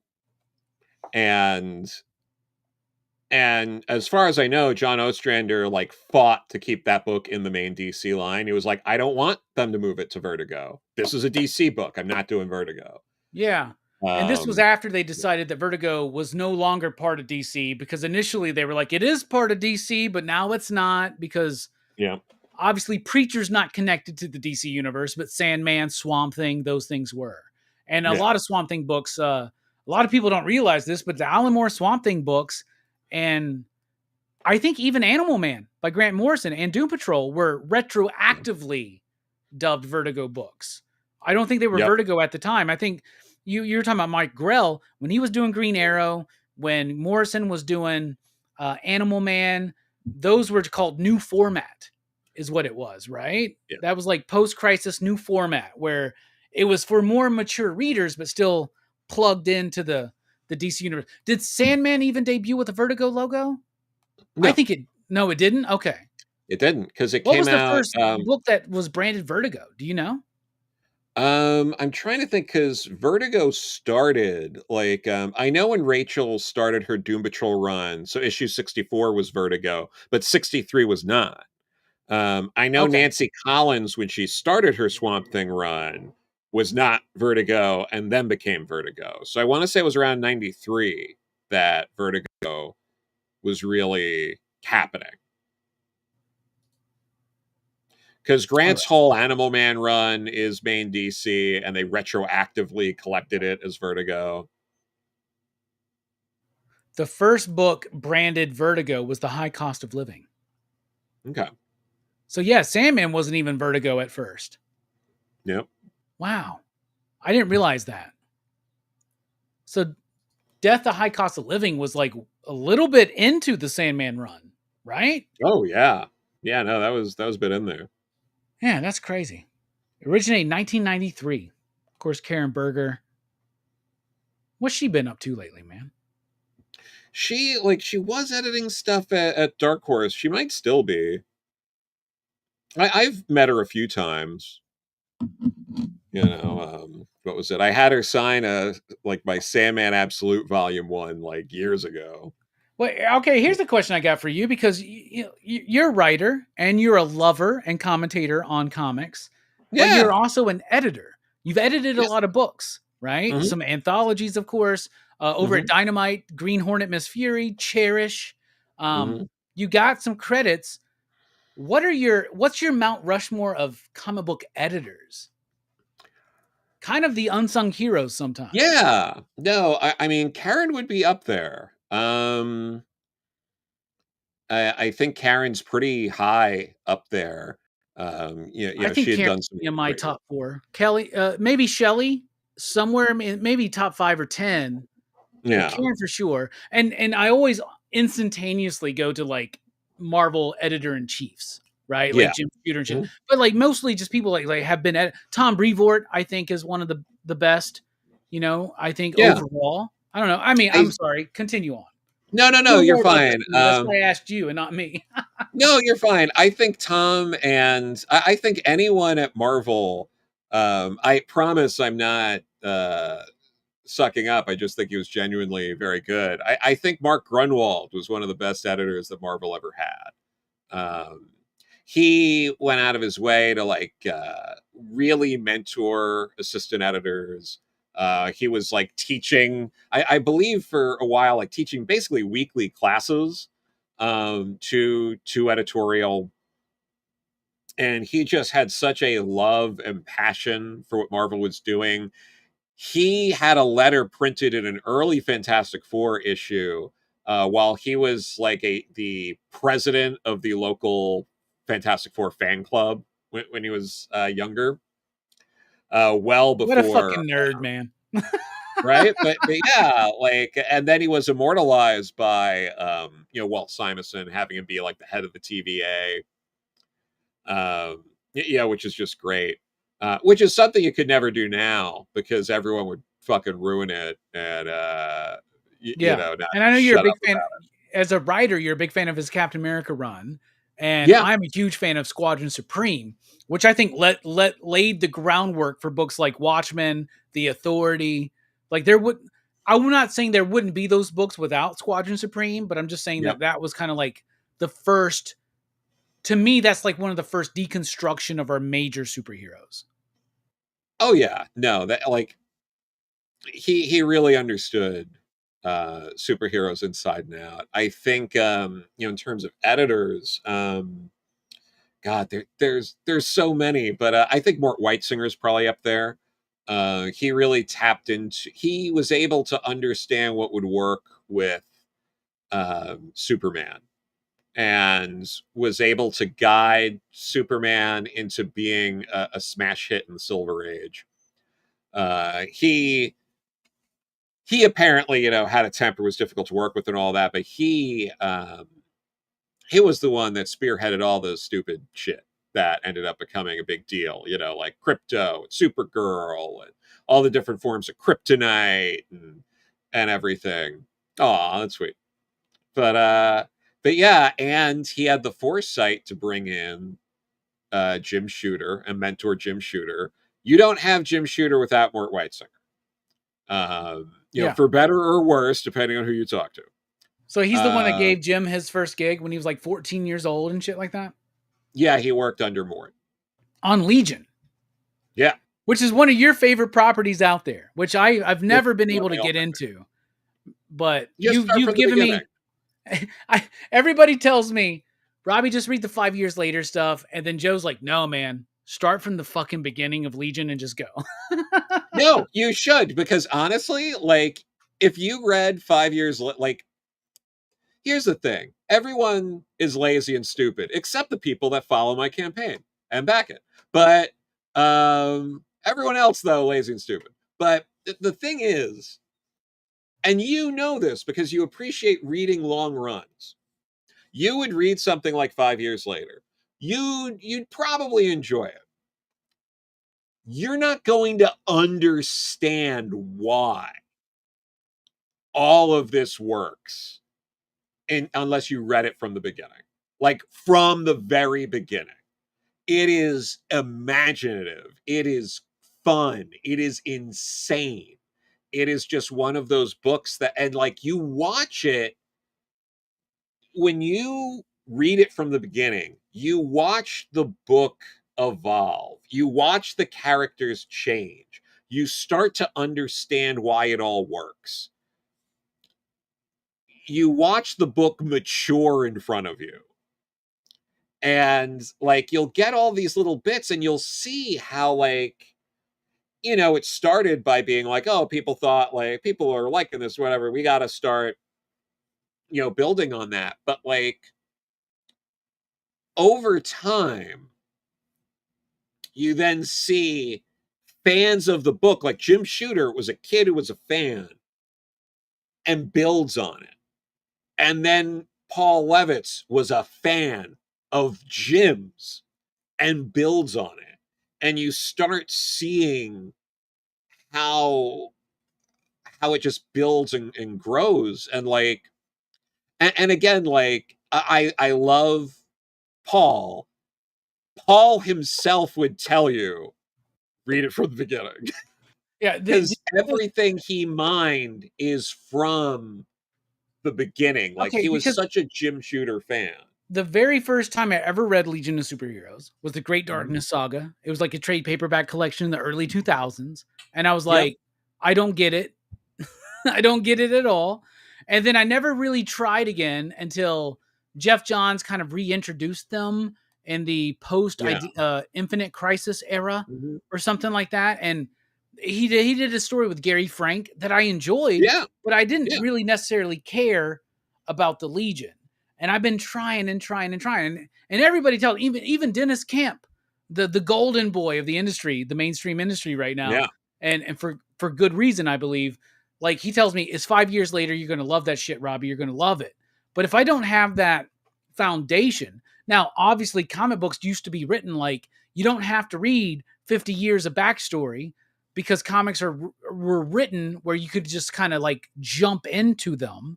Less so nowadays. Maybe we can talk about that later. But Yeah. so I don't do omnibuses, man. Like I really don't. Yeah. Like I have the question omnibuses just because it's the only Mhm. way to get them complete right now. I would rather have those original issues. I only have like the first 10 or 12 right now. But Yeah. like I don't like I think they're cumbersome. I think Yeah. DC Finest did a Legion collection. I Yeah. think it had That goes to shooter Legion. Yeah. work, but was Mhm. that like volume 1 or is that just like volume 3 or 4 or something? No, it's the beginning of the Bronze Age.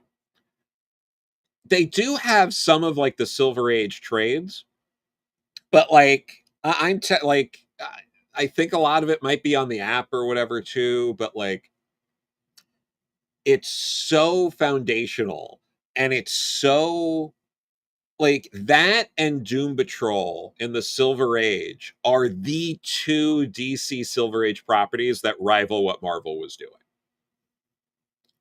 And the Well, Jim, wasn't X-Men yeah, created by Marvel to compete with Doom Patrol in a way?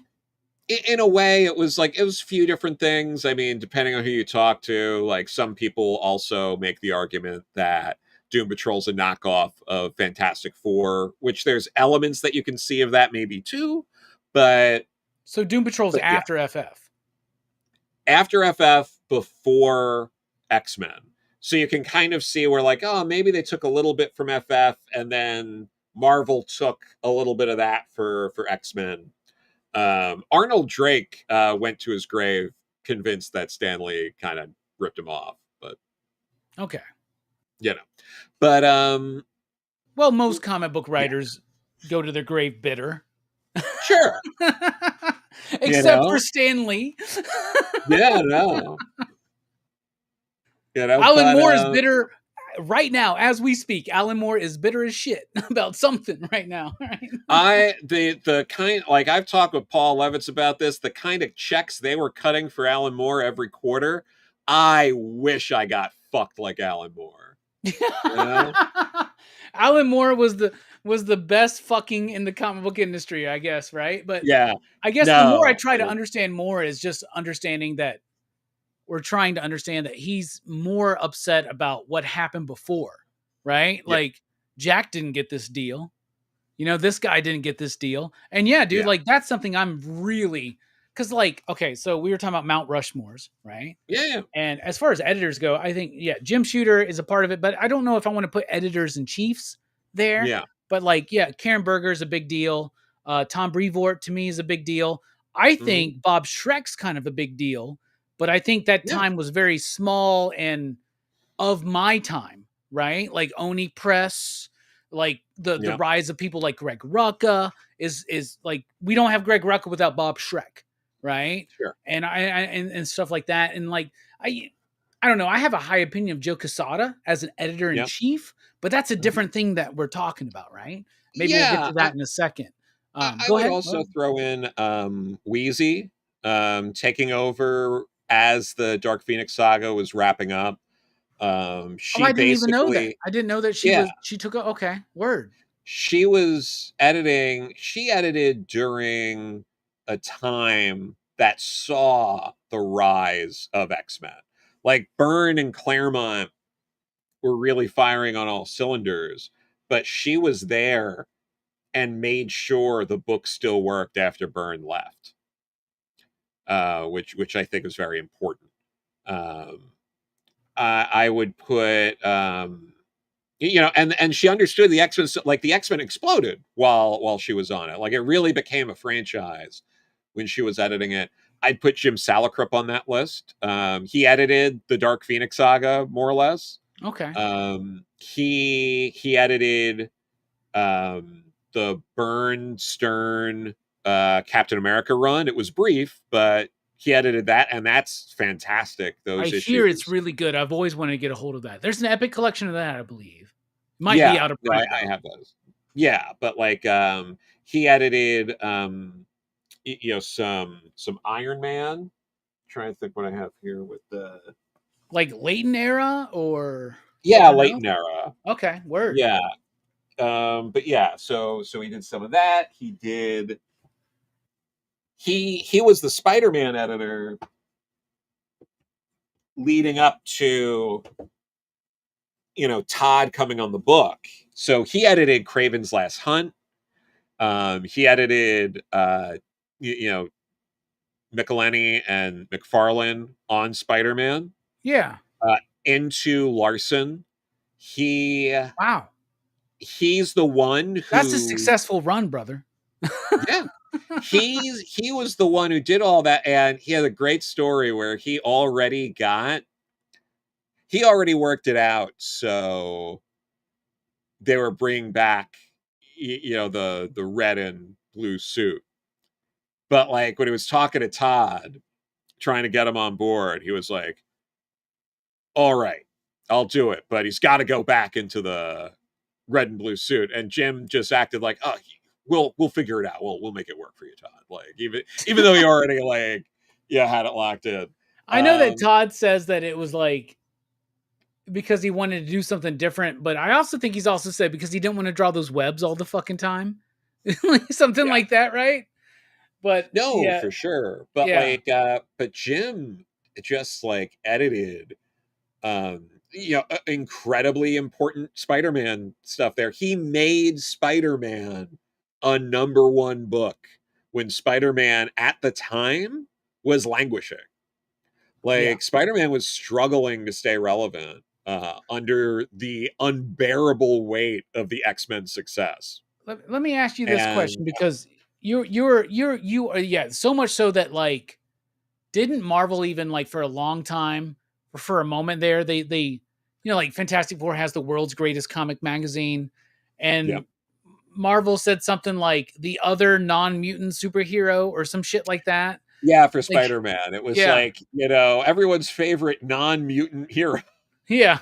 Um so like I guess this one I want to ask you, especially since you know way more about certain elements of history than I do Sure. in the comic book world, and you know a lot about like the editorialship, and Mhm. you also have played that role of the editor, and you do Yeah, play that role. You're still doing it yeah. actively. Mhm. So, like, Yes. how important is the role of the editor to these books? For instance, for me, I look at like the rise of Spider-Man, and when it sold like millions of copies, well, that's because of Todd McFarlane.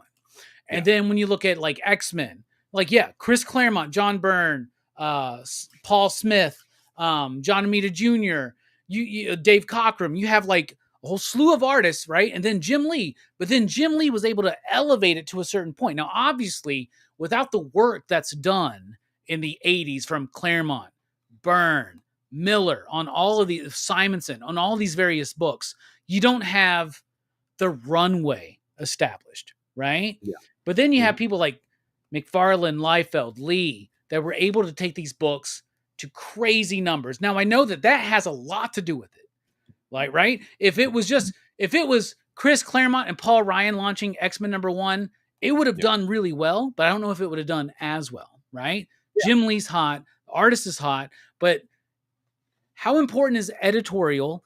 And I guess what I'm asking you is the job in these kind of situations, because Rob Liefeld just recently did, because he's just started a YouTube channel, right? And I love that. I Mhm. love hearing Rob Liefeld talk about the comic book industry, because then I know this story and then I hear his perspective, and I'm able to like fill in the gaps and know that he's exaggerating and they're exaggerating, Yeah. and vice versa, right? But like, is part of the job of editorial is standing out of the way of talent when you know you got the talent on the fucking book? I don't know. Like, how important have are the editors to these incredibly successful runs, especially in the late 80s, early 90s? Yeah, no, I think it is. I think it's important. Staying out of their, like, here's the thing. Oh, It's by the way, easy I'm to sorry, say, real like, quick. The reason why I brought that up was the Rob Liefeld thing, was because Rob Liefeld said none of this happens without Tom DeFalco. yeah, And Tom DeFalco doesn't happen without Jim Shooter, right? It was like a thing yeah, post Jim Shooter's death, right? That he was yeah, kind of ruminating on, and he was like, and everybody says Rob is like the biggest like egotistical maniac, and so is Todd and shit like that. But when they say things like Jim and Tom are the reason why I have this career, like, and they're editors in chiefs. Anyway, go ahead. I'm sorry. yeah. No, for sure. And I do think that's right with Tom. Like, if Tom's not there to okay these things, it doesn't happen. Like, it could have been very easy to not do,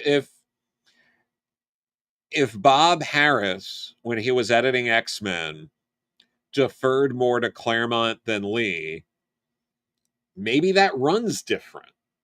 Maybe Oh it yeah, doesn't hit the same heights. it's way Eh, different. There's no Scott Lobdell. There's no Age of Apocalypse. There's no Fatal Attractions. Yeah, And those are things that I think were big deals at the yeah, time. Not saying that Scott does better work than Chris. I think Chris does better work than Scott. But sure. like, yeah, like he leaned with Jim 100%. Wheezy kind of got pushed off of New Mutants in lieu of Rob Liefeld, which Yeah, led to X Force, Cable, Deadpool, all that shit, right? yeah.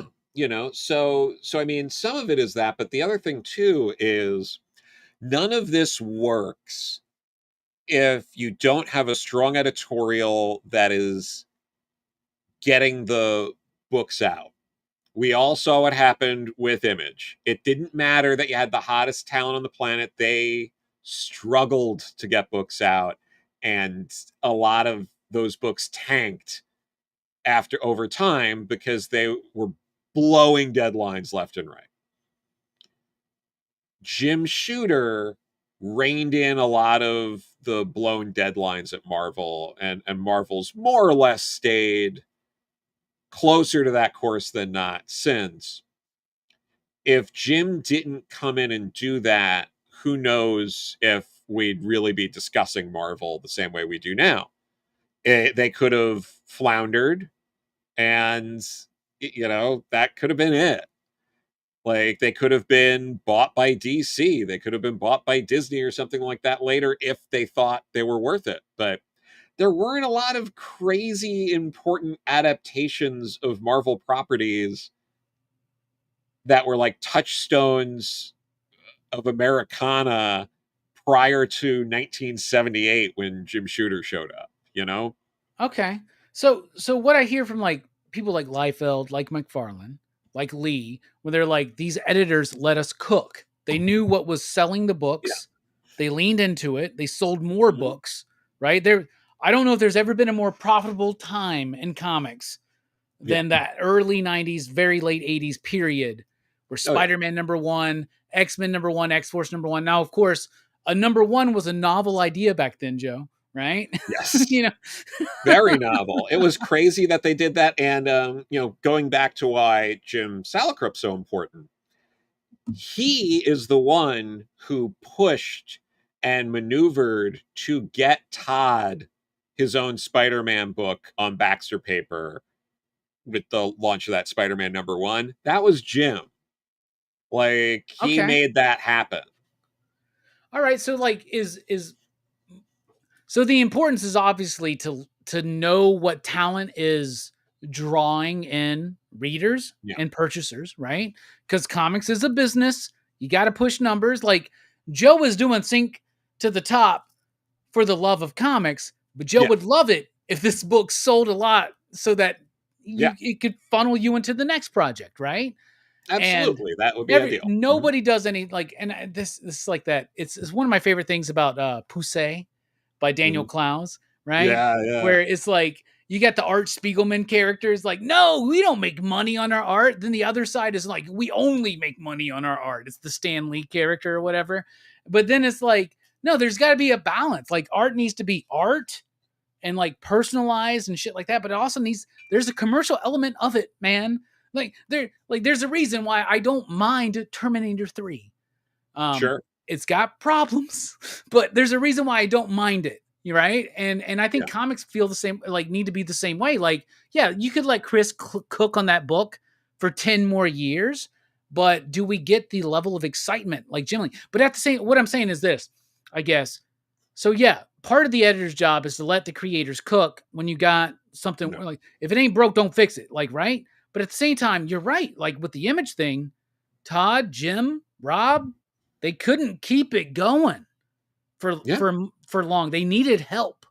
They needed to like Yeah. rethink things. A lot of people like we look at Image and we're like, Image is a big deal. It is. It's one of the biggest deals in comics, right? Outside of Oh, the yeah. birth of Superman and the Absolutely. birth of the Fantastic Four and Spider-Man, like the Image is like the third most important thing I think in comics, right?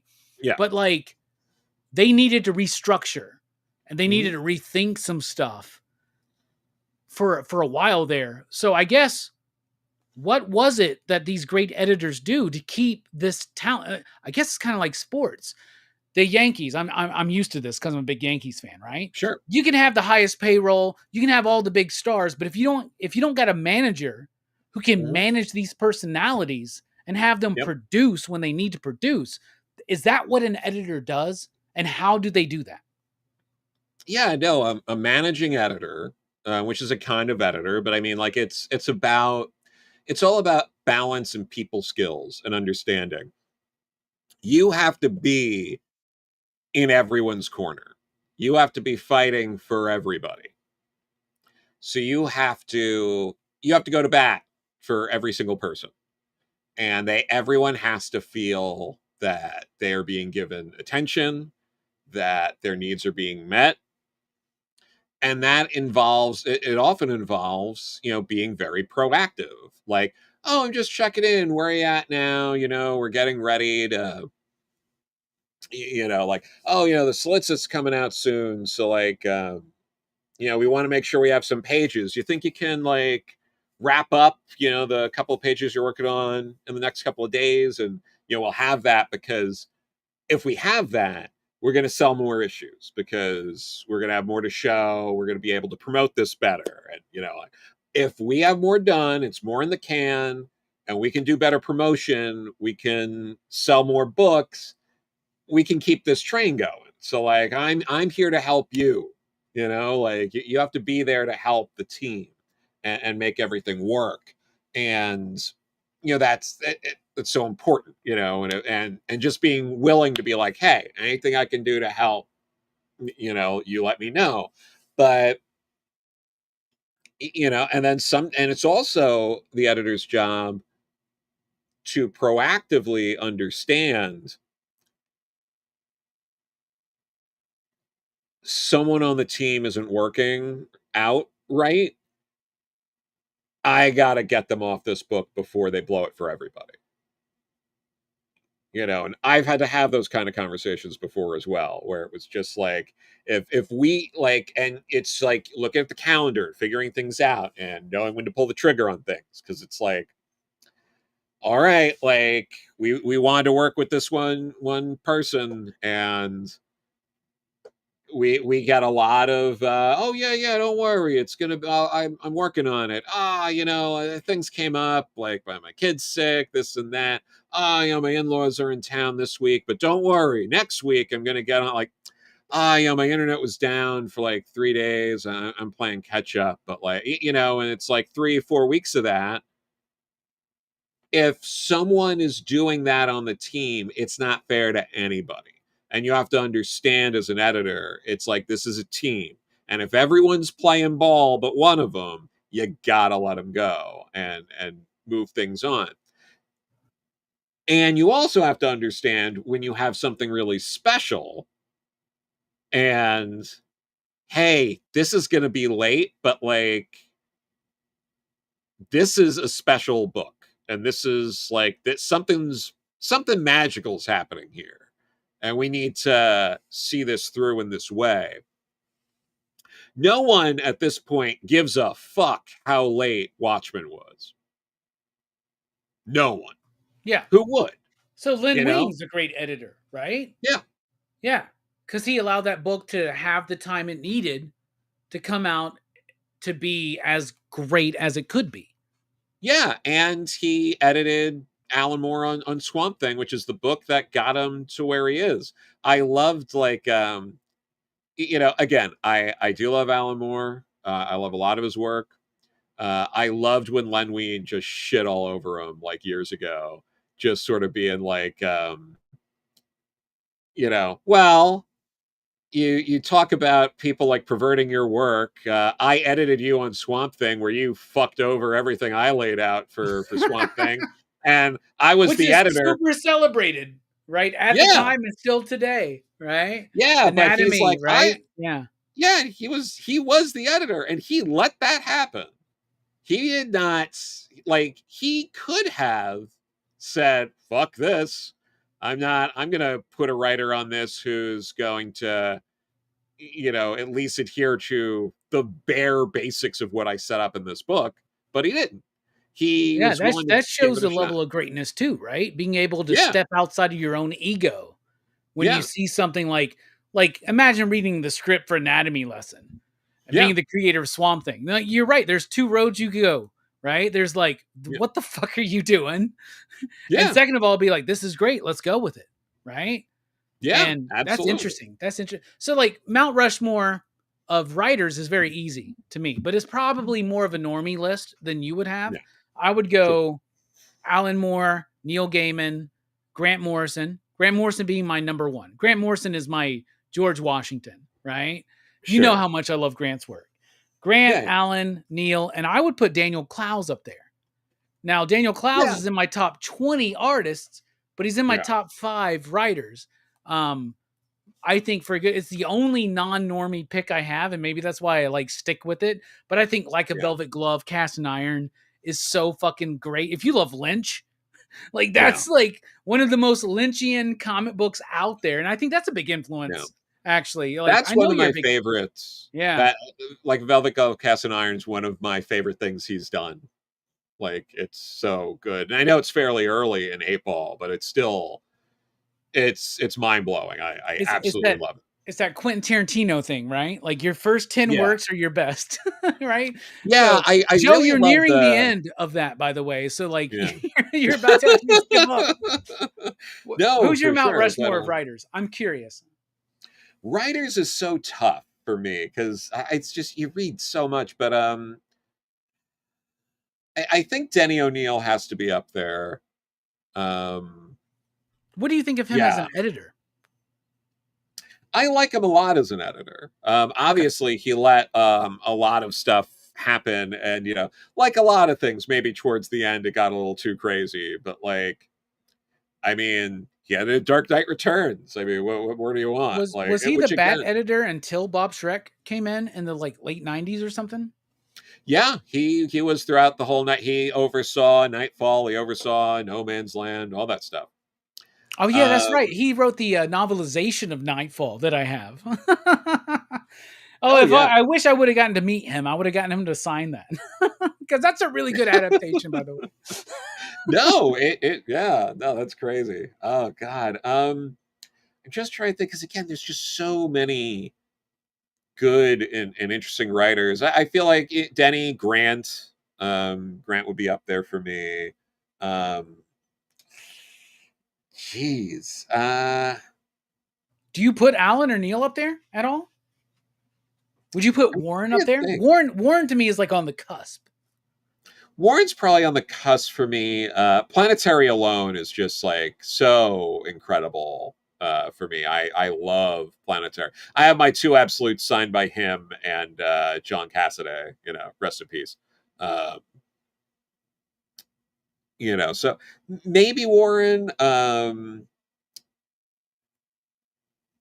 Neil. Like I really do love Sandman, but I'm it's tough because I'm like I don't know, like I fall into that like James Robinson problem of like I don't think I could put him on this list even though he wrote like maybe my all-time favorite superhero comic Well, yeah, because because of outside of Starman, what has Robinson really done to be yeah up there? And outside of Sandman, like it ain't 160 was it 1602 or 1608? I always 1602 1602 ain't it. 1602 Eternals ain't it, right? yeah Like, and Death, yeah, Death is great, mostly yeah because of Bachalo, but like that's Sandman connected, right? yeah So like, and like with Robinson, I would be like, well, Golden Age. Golden Age is great. It's yeah kind of Sandman adjacent or Starman adjacent, a little bit, just a little bit, right? So like, yeah, I get what you're saying there. Like maybe Neil wouldn't even be on my top anymore. And maybe do I only put Alan on my top just because of certain things? But then at the same time, I think Alan's best work is Tom Strong and Promethea. I don't think it's yeah Watchmen or V for Vendetta or Swamp Thing. And that's a rarity for me where I think a lot of people's best work is very early in their career. Grant, I'm different, I guess. I think Grant's best yeah work is Invisibles. Obviously, yeah it's my favorite comic book series of all time. I know I said that about Fantastic Four. I meant ongoing superhero mainstream book, but my yeah favorite comic book of all time is The Invisibles. Um, and my favorite single issue of all time is either Animal Man number, what is it, 5 or 6? What's the Coyote Gospel? oh yeah 6? no, that's a good one. That's like my favorite single, that or 26 where he shows up. So, or they show up. So like Grant's like tip top for me, but yeah, maybe Neil doesn't belong there. And I think Alan's still there, but if I don't have Neil there, it's Warren. But Yeah then I'm like, am I just some asshat locked into the 90s British invasion at DC? You know what I'm saying? It's like, is that the only thing I like? no, I get it, but like yeah, I know, I guess I see you looking at your books. You're trying to get inspiration, aren't you? no, I'm looking around. I'm just like, Peter David might be up there. Like X Factor, X Factor, Hulk, some of the Aquaman, Spider-Man stuff, Aquaman, but like the Young Death of Gene Justice. DeWolf stuff. Yeah, Young Young Justice. Justice is really great. Fuck, Marv Yeah, Wolfman's pretty good too. Roy yeah, Thomas is all right, though we created everything. yeah. I know for sure, but I wouldn't no, put Marv, Stan Marv Lee in is my top at all. as a writer. You know what? I'd probably put him as an editor because we don't have Marvel Comics without him as editor in chief. The 100%. way he does stuff. So I like to I shit on think Stan Lee, but I do not like to understate his importance to this industry at all. yeah. So I do think maybe you don't put him as a writer, but you put him as editor. Because we could have this debate a little bit, or we could talk about how like his best and most memorable collaborations are the one that he wrote the least, which are the Marvel work with Jack and Steve, who he kind of let and he kind of like filled in the bubbles more or less, Yeah. and that's to his own admission. This is not even like shitting on the guy. This is like no, this is No, Stan Lee's very important for this industry. Like there's no no. comic book industry today as we know it without Stan Lee. Oh, But there's no absolutely. Stan Lee without Jack Kirby. And there was a Jack Kirby before a Stan Lee. That's where I'm such a fucking douchebag sometimes, man, because I'm like, yeah, man, I love Stan Lee. Stan Lee's great. And then I go, but Jack Kirby. Like I always feel like I have to choose a side for some fucking reason. And that's why I love Tom's book that he did, Yeah, because he doesn't show who said what in those moments when they're creating these characters, right? yeah, Like we all love Jack, but let's be honest, without Stan, Jack wouldn't be the Jack of the 60s, right? yep, It's true. So it's Stan and Jack that's the magic moment. And like we can argue about who gets more credit. I would say obviously Jack Kirby and yeah, Steve Ditko, right? But like honestly, like without Stan there, like it doesn't happen.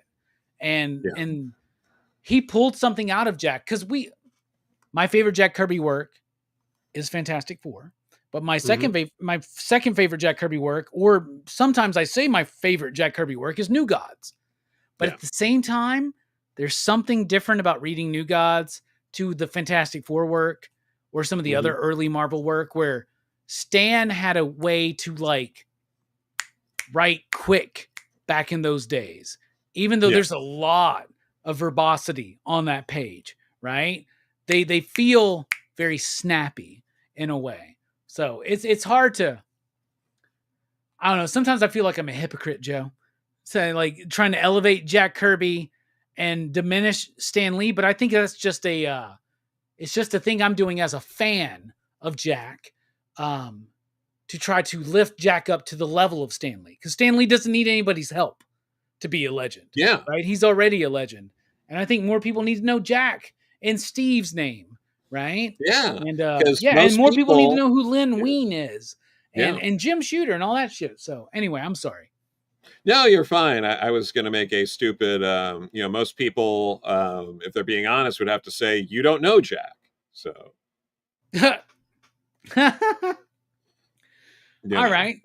So but yeah, you Denny O'Neil. You said Denny. You yeah. said Grant. Denny has to be up there. Grant. I think Peter David's up there. I think you know, again, it's so tough because there's so many good choices. I mean, one thing, like, ugh. I mean, it's hard for me to also not say Jim Shooter because of Legion, and his Avengers work is really good too. But like, That's what I hear. Legion exists. I mean, Legion became an ongoing concern because of Jim Shooter and his incredible creativity. And like his Harbinger and some other stuff later on was also good. Um, this wouldn't be Mount Rushmore necessarily, but I do think Wheezy doesn't get enough credit for a lot of her writing contributions because the Fall of the Mutants, the storyline that she did with Walt, with Archangel, like Angel becoming Death Angel, then Archangel. That's I read that shit as a young kid. That's so good. So good. It is without a doubt. I'm pretty sure the single most thought of, adapted, non main X book storyline. And Like also, does what? Yeah. anybody give a shit period about Warren Worthington the third Yeah. without that story? No, No. not at all. Not at all. Nobody gives a shit about him. Like, he's the forgotten original X-Men. Like, Yeah, yeah. and she just writes it like there's so much like heart and warmth in her writing of X Factor, and I think it really stands up. It's powerful, and yeah, I mean, it's been adapted. It was one of the early storylines adapted in the 90s cartoon. They based the entirety of X-Men Legends 2 around that story. Like, it was so good. Rick Remender lifted it and did like another version of it for Uncanny X-Force. Like, Which is a really, I think, undersung run nowadays. Like, oh yeah. I think that's the best Deadpool we've ever gotten. Yeah, no, I think Rick Remender knocked it out of the park, and I love that book so much. But that was My the favorite thing foundation. about that run, and maybe this is editorial, right? But my favorite thing about that run is, if you remember, it started with like Opena. We had like a bunch of different artists on that book. It was the same colorist all the way through. It kept a Yeah, continuity because of that. That's editorial, right? yeah, absolutely. But the Raphael Albuquerque like fill-in issue early on is really good too. Um, but yeah, it's so great. Um, but yeah, it gets hard with some of this stuff. Thinking about, because then it's like, do you have a comics industry without Jerry Conway? Because in the 70s into the 80s, I think he ended up at least having a small stint on every fucking book. Yeah. Like, you look at everything he did, it's like, God damn, this guy wrote at least like one issue of everything. Um, Where yeah, would you put like Wolfman or Busiek, for instance? I would put Wolfman pretty high, because I would put the beginning, like those first 50-ish issues of New Teen Titans, up against any team book. That was like And the only competition Claremont's X-Men had, right? For a oh while. yeah, like that and Legion, but like, because Paul was full steam on Legion, but like what Marv and George did was just unbelievable, to the point where they tried multiple times to make Teen Titans work, at least twice before that, and failed. And they've tried after Marv, and it's never worked. Never ever. Like, Except for an animation, yeah, in which animation, a I lot of mean, that's pulled from Marv and George's work, yeah, right? yeah, absolutely. The characters they created are, like Cyborg, Raven, Starfire, like, Deathstroke, like, like, yeah, yeah. Deathstroke, and got all the villains, Brother Blood and Trigun, and I you know, remember uh, reading, what is it called, the Judas Contract or yeah, whatever. That was like the first Titans, and I've not read through that whole run. It's one of the gaps in my comic book love and enjoyment. But I've read that, and what's her name? Tara?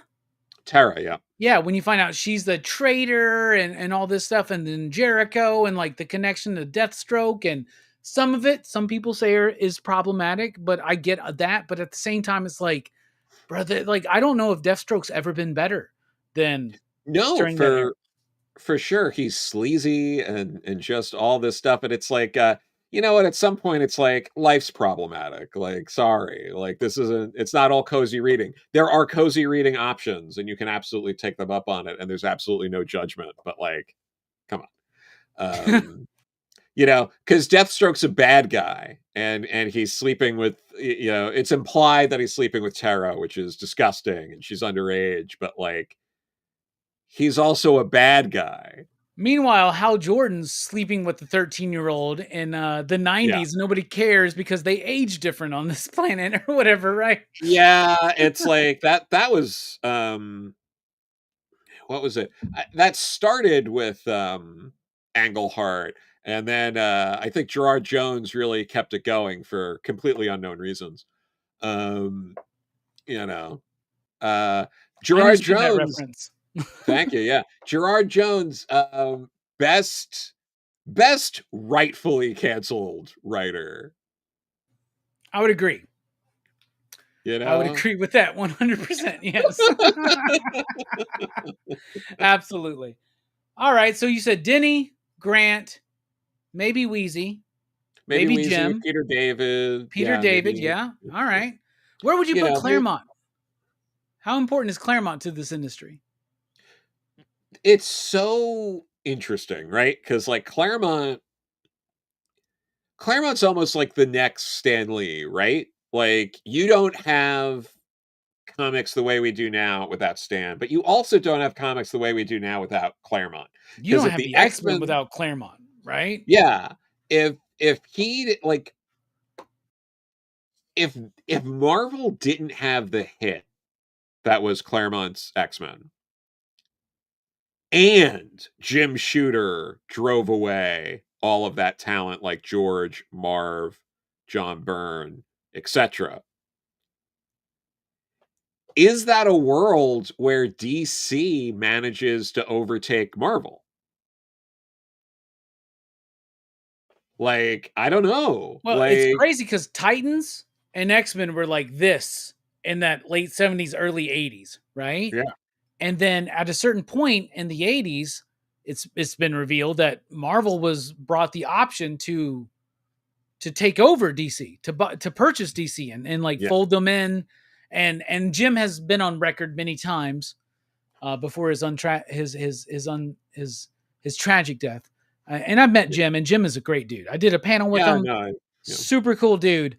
And I'll get to something real quick, but like without Jim has mentioned that like they had the opportunity to maybe to purchase DC, and he's also said that they would never have folded them in. They would have just done their own thing with DC, right? yeah, And yeah, it makes sense, right? Be your own competition, right? Like that. yeah, That's like then you own everything, right? And you're good.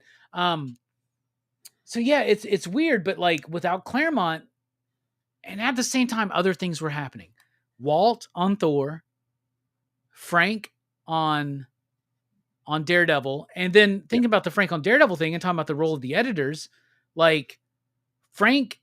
So Daredevil was bi-monthly. It went to monthly because it became so popular, right? Especially with the introduction of Elektra and when Frank took over from Roger McKenzie, I believe, wasn't it? yeah, As the and Jim let people cook, right? He like, all right, Frank, you're doing a great job. I think you're what's bringing people into Daredevil. We'll let you write it. Walt, how about you do Thor? That was not the common thing back in that era of mainstream yeah. DC and Marvel comics, having a writer artist on a book, right? And Oh, without Walt on Thor, without Frank on Daredevil, without Byrne on Fantastic Four, things like that, you don't have Mike Mignola yeah, being able to feel like he could do something on his own. Who I think is the greatest writer artist of all time is Mike Mignola.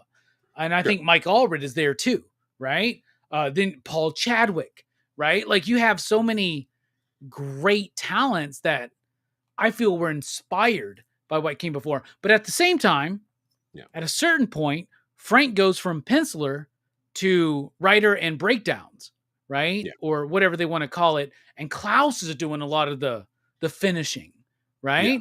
Is that something that like Jim or whoever the actual editor of the Daredevil book realized like, oh, Frank's not going to be able to keep up this pace, but we got this talent and we do this like Frank, you still writing it, you're still laying it out, you're doing all this, but like we're gonna let Klaus finish it. Was that a Frank decision? Like, do you know anything about that story? Well, I know that Frank and Klaus really liked, collaborating together. They lived close to each other. They would just meet up and break things down. I know there was one time they got told that an issue they did was just not going to work. Like they couldn't do it. So like it was like they banged out a new issue over a weekend, like just like together and stuff like that. Just getting things done. Like they would just get things done.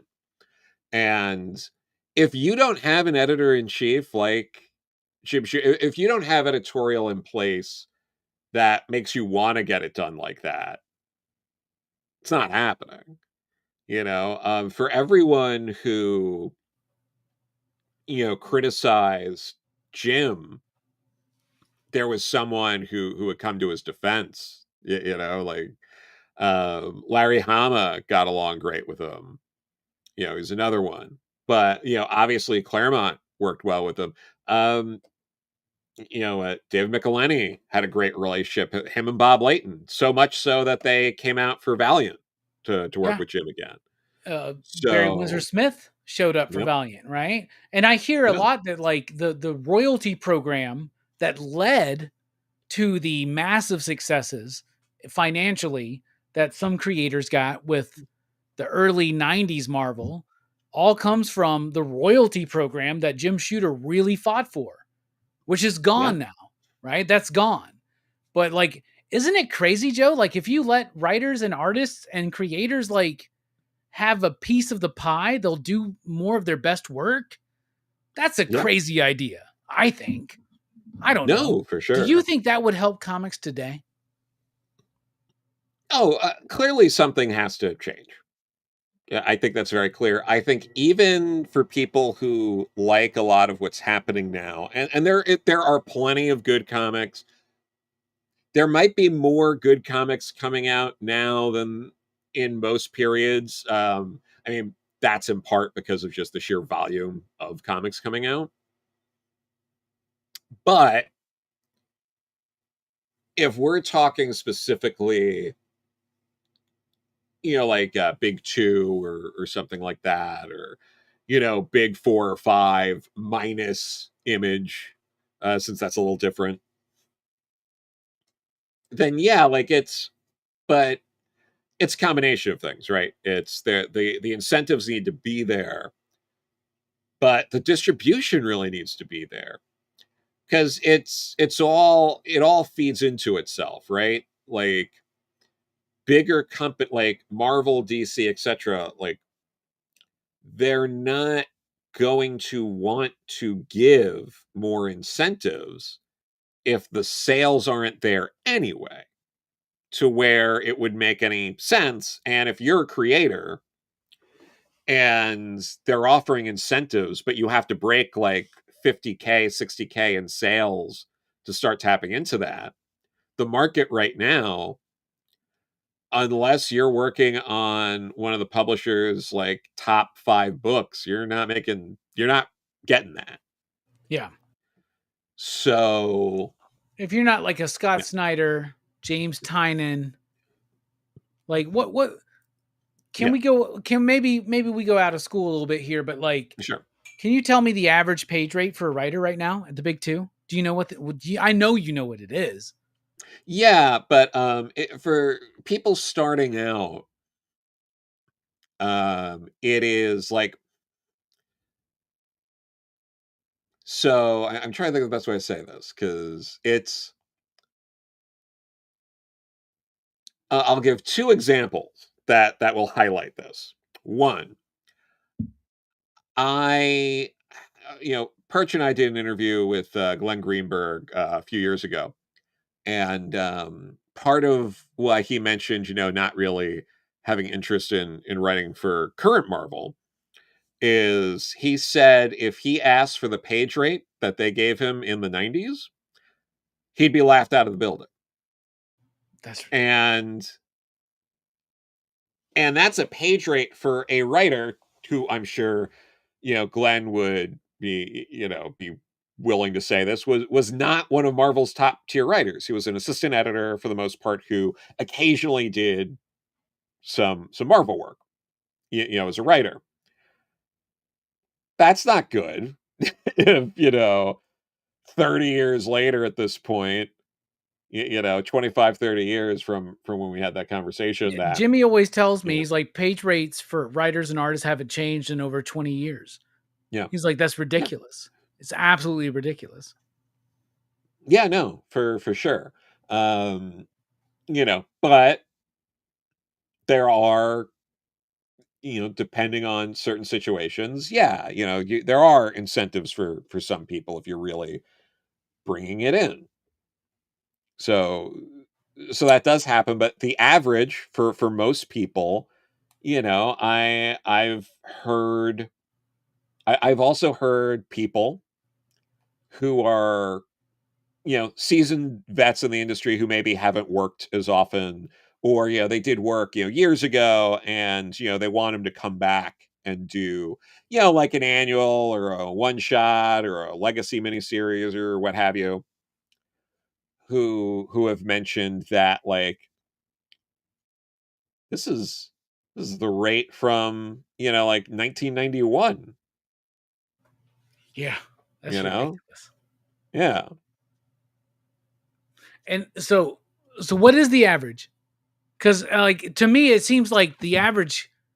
I know the average artist commission like page rate seems almost to be still around 250 to 3, but like Yeah. more like 250 to like maybe 2 or even 150 they try to get away with sometimes, which is Depends. crazy because Yeah. I know some of the cover artists rates and it's ridiculous, Yeah. right? But like what's a writer making? Is it like so like is it 100 a page? Cuz then that's what like 2000, 2500 for a book or something like that that's going to make the Yeah. company way more than that. It seems like cheap Yeah. That's R&D to me nowadays, Joe, is what I'm saying. Yeah. No, I get it, but, like, yeah, I mean, I've heard rates of that, I've heard lower, um, I mean, it depends who you're working with, but, yeah, I've heard lower than that for writers, for sure. It's terrible. So I guess to get back to that, like, do you think if they gave the same deal that they gave Walt, Chris, John, Byrne, and others, like, do you get a piece of this? Do you think they give their best work? Because it seems to me like so we were talking a little bit about Captain America before we went live. We're talking about Ed Brubaker, right? Mhm. Ed Yeah. Brubaker is the dude who's very publicly said, I'm done doing big two comics. I'm doing my own thing. He's had success with that, right? I've Mhm. had creators tell me the only way to make money in this industry is to launch an image number one that sells over 100K copies, right? Mhm. And that's why Yeah. everybody's trying to do that. But then, like, you see this thing, right? Okay, so here's the thing Hickman. Let's talk about Hickman real quick. Hickman starts at Marvel, gets really popular. He's done some indie work before, Nightly News, Pax Romana. Bendis is into him, brings him into Secret Warriors. Then we have Hickman. Now, Hickman is one of the biggest comic book writers at Marvel right now. I'm Mhm. sure he gets a great page rate, but a lot Sure. of his stuff has been mined for movies that made billions of dollars, right? He doesn't get a piece of that. Okay. So Yeah. why would somebody like Jonathan Hickman, who has also been able to write and craft the opus of his career so far, to me, East of West, right? But East of Yeah. West has to definitely have to be, is it less? I guess what I'm asking this, why would Jonathan Hickman go back to Marvel? Why is he working and writing for Marvel right now if it may be more lucrative to do your own thing? And Hickman's able to make his own thing work Yeah. at times, East to West. Does he make more money on that because of the compendium sales or because he's an owner? Or does it all depend on if somebody picks it up? Like, why is Hickman back at Marvel right now?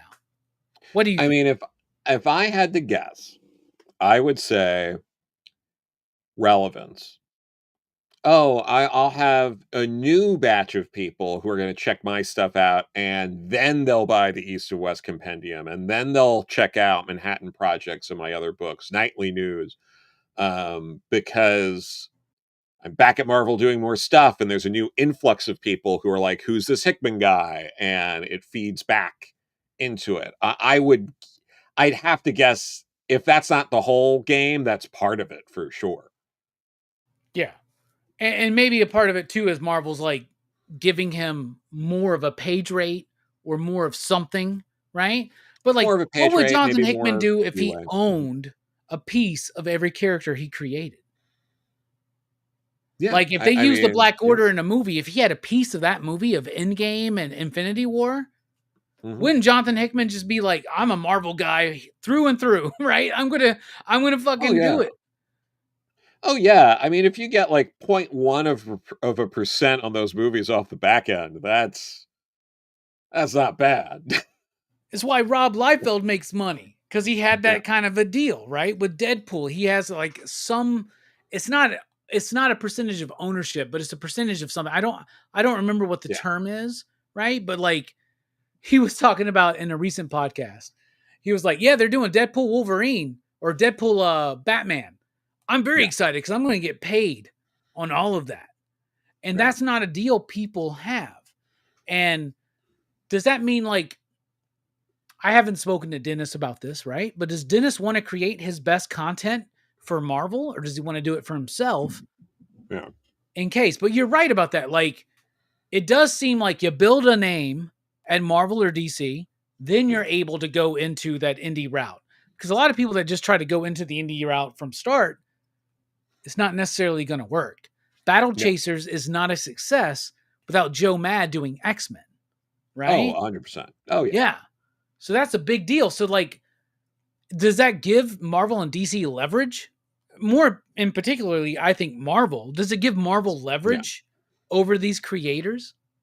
No, I would have to imagine they view it that way, and can you blame them? Like, if they're like, "Hey, you wanna be the next, like, indie darling, you gotta make it work here, or else, have fun trying to get some of these things going without it." I mean, maybe, like, it's very rare, and it's usually artists that are able to do that more so than writers, unless they have a very specific team. Like, the only writer who seems to have done that recently is what W. Maxwell Prince, like getting a deal to do the Superman story at Black Label.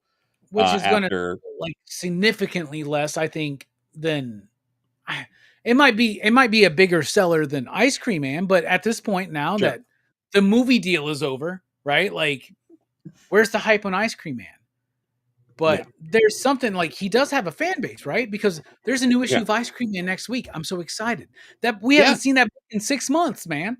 like, yeah. like, so there's something about him, right? There's something about what he's doing. And then there are people like Dennis who would like are able to play it like Assorted Crisis Events, one of the Yeah, best books out there right now. Absolute Martian Manhunter is one of the best DC books right now. Ultimates is one of the most solid Marvel books. However, I can tell the difference between Ultimates and even Ultimate Martian Man or Absolute Martian Manhunter, yeah. right? Like I'm hearing the word that Marvel's tough to work with editorially right now. Are you hearing that as well? I'm curious. I mean, I've heard some things for sure. Um, there are certain things going on there, but like, it's not it's not too new. I mean, I think we know some other people have had similar thoughts, and you really don't have to look that far to see. I mean, the evidence is pretty clear. I mean, people are coming like Matt Fraction's back in comics. He's doing Batman. Chip Zdarsky has mostly been doing like he's doing some Marvel stuff now, but he probably had the leverage to come back and do more of what he wanted after writing Batman. Yeah. You've seen other people too, like Al Ewing doing more at DC. Jason Aaron over at DC. Um, like there's a lot of that. You saw, Teeny Howard move from Marvel over to DC. Torrin Grunbeck Rom is V. doing, yeah, Rom V. So I mean, yeah, you see that a little more often. I mean, there's some instances of maybe not quite the reverse, but probably like Philip K. Johnson seems to be doing a bit more at Marvel lately. The Hulk run's still going, a few other pieces, but like for the most part, it seems to be going the other way around. Yeah. And then you have some people like Jed McKay seems to be happy right now Sure. with where he's at and shit like that. So I don't know. It's a whole conversation we could have. We could go for 2.5 more hours, We Joe. could. But I don't want to do that. we both got things to do. So I don't know. How do I want to end this? All right, this is how I want to end this. We were talking a lot about Captain America. I know Captain America is one of your favorite characters Yes. and one of your favorite, just all like outside of Legion, maybe Mhm. Captain America might be one of your favorite comic books. You know what I'm Oh, saying? sure. Mhm. But like, so what's your if somebody goes, man, I really want to get into Cap. I don't know where to start. I don't know the runs that are. I don't think there are as consistent runs on Cap at times as there Mhm. are with books like, say, Spider-Man or X-Men or something like that. But I know you got thoughts Right. about Captain America. What are the essential Captain America runs? Where to start? Where to go? What's your reading order? Does that make sense?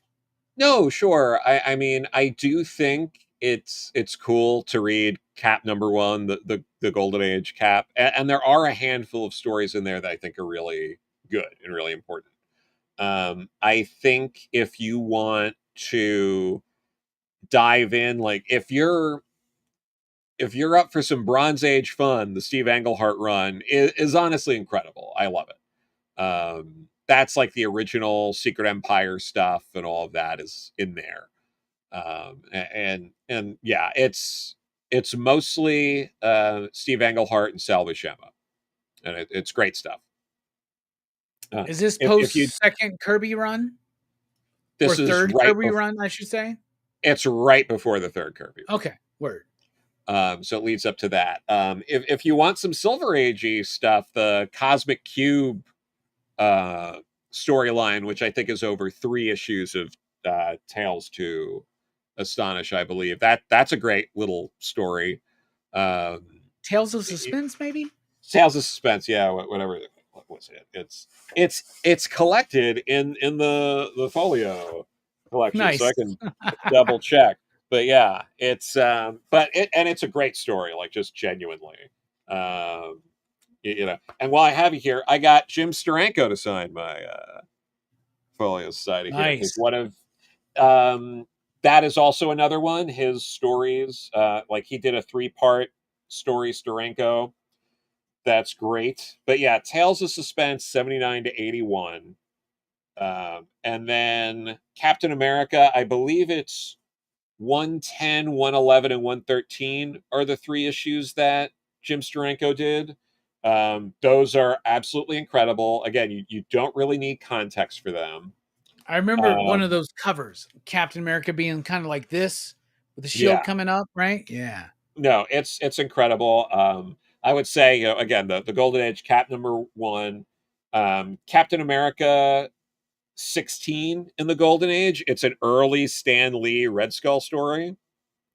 It's very good. Um, I got a hardcover Obviously, slipcase collection of like the mhm. early Captain America stuff by Simon Y- and Kirby. I wonder if that's included in that. Because there's like yeah, 3 volumes in one like slipcase or something. nice. I need to No, look into that. that's really Yeah. cool, because there's I that. bought it and never read it, bro. Like No, but like I would say that I would say, you got to read Avengers #4. That's a gimme when Cap comes back. Um, if if you're if you're too weak-willed to read Golden and Silver Age comics, but you're willing to do like Bronze Age, the Roger Stern, John Byrne stuff, and it's not a big commitment. They did like 8, 9 issues together, whatever it was, and they're all great. Um, what is Captain that? War of America, Remembrance or something like that? yeah, but like it's like issues, like it's like 247 to like 254, like something like that. It overlaps with 250, which is a fun, goofy issue where Cap like debates if he should like run for president or not. From there, there's a lot of good stuff. I mean, you get the J.M. DeMatteis, Mike Zeck run, which is very solid. That's definitely worth checking out. There's some fun like Deathlock stuff in there too. And then after that, I would say if you want like just a good run, you could do the Grunwald run from Captain America No More, which is around like 337-ish, I want to say. No, it's earlier than that. It's like but it starts with, I think that's also collected in here, so I'll double check. Yeah, it starts with 332, the choice, when Cap makes that decision to stop. You can read that all the way through, all the John Walker stuff, all through like the Bloodstone hunt, and that's like 30-ish comics right there if you want like a nice stretch of Cap. I think that's great. And you might want to keep going from there. And the Acts of Vengeance stuff, unfortunately, it's not really that much about Cap. It's really about Red Skull. But if you want to read, it's like 2 issues where Magneto fucks with Red Skull. It's really good.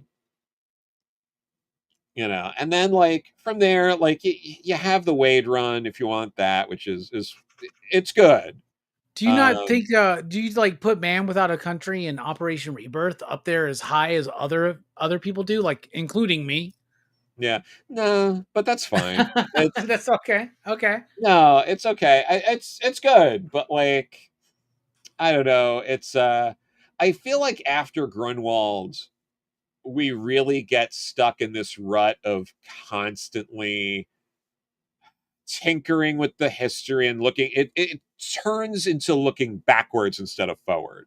And what I love about Grunwald is he was constantly looking forward and building the future of Captain America, setting up Crossbones, setting up new villains, setting up new love interests, pushing Cap forward, advancing Cap, coming up with the hotline, like all these things that are forward thinking.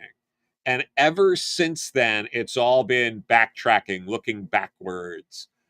And I wish that wasn't the case. And even Brubaker's run, which I think the beginning of is very good, it's a lot of looking backwards. It's a lot of like the past creeping up. Like things from the past coming back. And it's like, what happened to forward momentum? What happened to making sure the character was going to stay relevant into the future? And like even now, I read the Chip Zdarsky Cap, and like it's not bad. I get it. I've liked a lot of what Chip has done in the past, but it's literally backwards thinking. Like it's looking backwards. It's literally about setting up the Captain America of 9/11. Yeah. And it's like which again, they already did with was it John Reber, I believe, or yeah, yeah, and John Cassaday, right? They yeah. already did that with his direct response to 9/11, and now 9/11 is like a catalyst for this new Cap. There's only been one issue, but so far I did not like it, Joe. I did not. No, I get it, but it's just one of those things. And before this, the Straczynski stuff again, looking backwards, going back to World War II and how it affects. It's like enough, move forward. Like Grunwald was the last one, I think, to truly understand you have to move Cap forward. Okay. Like he's a man at a time. Great, whatever, move him forward. Like I wish more people were on that. And again, like I don't know how much of that is editorial versus creators on what to do with Cap, but there's a lot of things you can do with Cap. And it's important to keep marquee characters like this relevant.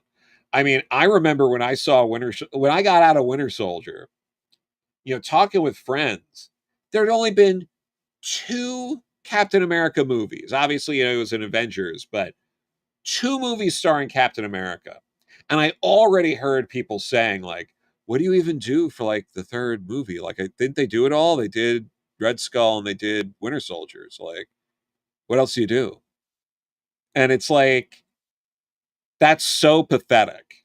There is so much to Cap, and it's incumbent on, you know, the people that are pushing this license forward to do more with them and to expand on them, and, you know, expand his rogues gallery, do some new cool stuff. Grunwald added so much to his rogues gallery. You know, he added Flag Smasher. He fleshed out the Serpent Society. He added Crossbones, like important elements that we're still using to this day. That, you know, he did, you know, John Walker, which is huge, starting off as Super Patriot before becoming the new Captain America. And if you analyze Grunwald's run, all of these villains were elements of different like philosophies, like political philosophies. Like Super Patriot, it was Reaganism. Like it was very, like, it was this like high end conservative kind of stuff, and it was really interesting. You have like Madcap, which is one of the first creations he did, who represents anarchy. You know, you have Serpent Society, which is like a negative aspect of like unions, because they're a literal union. You have Crossbones, who's like sort of like, you know, the evolution of Nazism. You know, you had Red Skull, and now you have, like, you're entering into like neo Nazis and things like that. So like, it's so the yeah, the Suspirium, like that whole thing. You had like the, like feminism gone wrong, or like the negative impacts of, like, if you take the negative or you know, negative aspects of feminism to their logical conclusion. You know, like you had all of that there, and it's so thoughtful and interesting. And then you get everyone else after that who's like, Cap's thinking about World War II again, and some guy from his past wants to punch him, but he's going to punch him first. And it's just like, what are we doing? Like, Okay. do something like what Mark Grunwald did and what he laid out. You know, was really you had the Watchdogs, who were, you know, that was like militia and like neighborhood watch gone bad kind of stuff. Like he was taking all of these aspects of America and creating these personified antagonists and villains for Cap that represented just about every end of the political and social spectrum. Like, that takes a lot of thoughtfulness and understanding of how the world works. And you just have never seen anything like that since. Okay. Well, so I'm a big fan of like high strangeness Cap stories. So I Yeah, love the third Kirby run, sure. right? And I love Rick Remender's run. Where would you what do you think about those? No, those are interesting. I mean, I might like Remender's a bit more than Jack's. Like, I do like Jack's third run, but yeah, it is like a run that clearly Marvel did not like. The letters that they let get published in the backs, like, they were pretty open about letting people like shit on Jack Kirby. It was insane.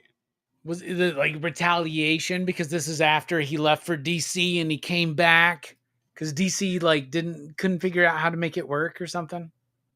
Yeah, it has to be to some extent that. But yeah, and I mean, Jack did, you know, openly poke fun at both Stan and Roy in his New Gods run, literally calling a character House Roy. Yeah, he made them characters in the book, right? Like 100%. I love that Centennial edition right? I Yeah. have the Treasury. They Yeah, did yeah, like I yeah. guess 2 or 3 years ago or something. Yep. So hell yeah, man. I want to go grab this Cap hardcover I have or whatever. At least Yeah. I think it's a slipcase hardcover. I could be wrong. I'm gonna go Sure. grab that. Joe, tell us again about what's really important tonight. Sink to the Top, which is on Kickstarter on Tuesday. Link dropped again. Tell us about it, my Excellent. man. Final pitch. Thank you. So, Sink to the Top is a queer horror thriller one shot, 24 pages that myself as the writer and Chase Bluestone as the artist, including the colors and lettering, put together. It is a story taking place in 1974 New York, following a young male escort who had previously had a very harrowing experience at a wealthy party with a high end client. And it has been some time now, and he's ready to take another gig like that. He's a little wary, but he feels that he's learned since then and comes to discover that nothing could have possibly prepared him for what he's about to walk into. This is a one and done story. We're looking to raise $3,500 to put this together and get this out there. We're going to have two covers. There's a main wraparound cover, and there's a not safe for work cover. Both are done by Chase Bluestone. We're going to have stickers.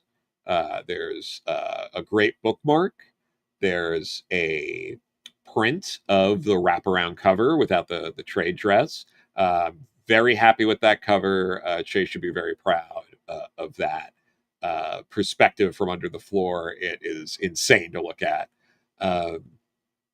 It's inspired by the works of Gene Colan, Frank Miller, and it's dark, it's moody, it's a real roller coaster ride, and I really hope that you all take a look at the campaign. If you're interested, please follow along to get notified when it launches, and hope to see you in the backer list. Hell yeah, y'all. All right, so there's my bicentennial Nice. Treasury edition. I love this crazy ass Jack Kirby shit, man. Like I love that stuff. But here's the hardcover I have. So yeah, it's 2 hardcovers in a slipcase. Nice. I don't know when this was released, but it encapsulates. We'll find out. What's volume 2? Right here. It goes all the way through.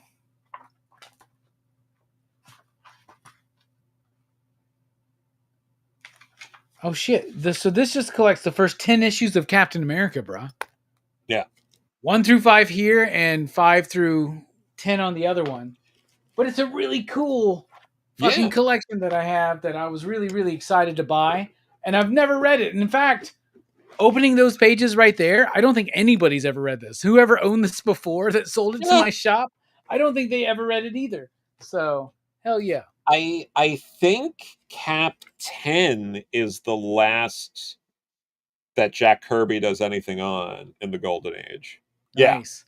So that's It was probably why it stops at 10. it was the same collection that we got that I bought my Fighting American Marvel hardcover they did like in the early 90s or something like that. Nice.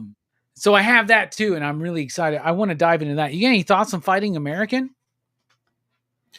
No, that one, which one's that? So it's like a Cap ripoff that Joe and Jack did, and it's the one that Right. when Rob Liefeld redid it for Extreme or Awesome Comics or whatever, right after he got booted off of Heroes Reborn. Yeah. No, I have not read that one, so I cannot comment. Okay, I have it, and you should find it. I'll show. I'll like you. There's a hardcover out there, and I got it. And maybe we should do a Fighting American show, whatever. Anyway, I would absolutely be down for that. Joe, I don't want to go 3 hours, man. I got things to do. You got things to do. I'm plowing through these Terminator movies because you're going to be on the Terminator show in a like a week and a half. Yeah. Where's my thumbnail? There it is, right there. Look at that. Yeah, the Terminator. So, final thoughts. You've already plugged Sync to the top again, but any final thoughts you Yeah. want to have, Joe? Man, go for it. No, definitely. Again, I know I said this much earlier, but like you can also use this campaign to purchase a bunch of the graphic novels of other things I've done. I have copies of She Said Destroy, Beckstar, Dahlia in the Dark, The Neverending Party, and King Arthur and the Knights of Justice volumes 1 and 2. So I'm happy to also let people purchase those. Happy to sign them for people. But yeah, and I'm working on more stuff that I can't talk about yet that I'm also very excited about. But yeah, oh, and I know I've mentioned this on some of the other the movie streams and stuff, but Young Men in Love, New Romance, you can buy a copy of that as well. That is out there through A Wave Blue World. And if you picked up or were thinking about picking up the hardcover of DC Pride to the Farthest Reaches, it reprints my Coagula story. So you can get that 10-page story that I did with Rye Hickman and John Workman that way as well. Hell yeah. Well, Joe, thank you for so much for joining us tonight. Just to shoot the shit, talk about your new book, obviously, but also just talk about comics in No, general, man. I love it. Yeah, it's always super fun. So we appreciate you out there in the PCP Army. We'll be back very, very soon. In fact, tomorrow morning, I'll be having a show at 12 p.m. Central with Joe the Third and Connor. I don't remember his last name, but James and Connor are doing the new Stitch book from our friends at Dynamite. So We'll be having a stream with them. James is a super cool dude. I've done a show with him already, and he's awesome. He's super freaking awesome. So anyway, we're dipping out. Station, we love you. PCP forever.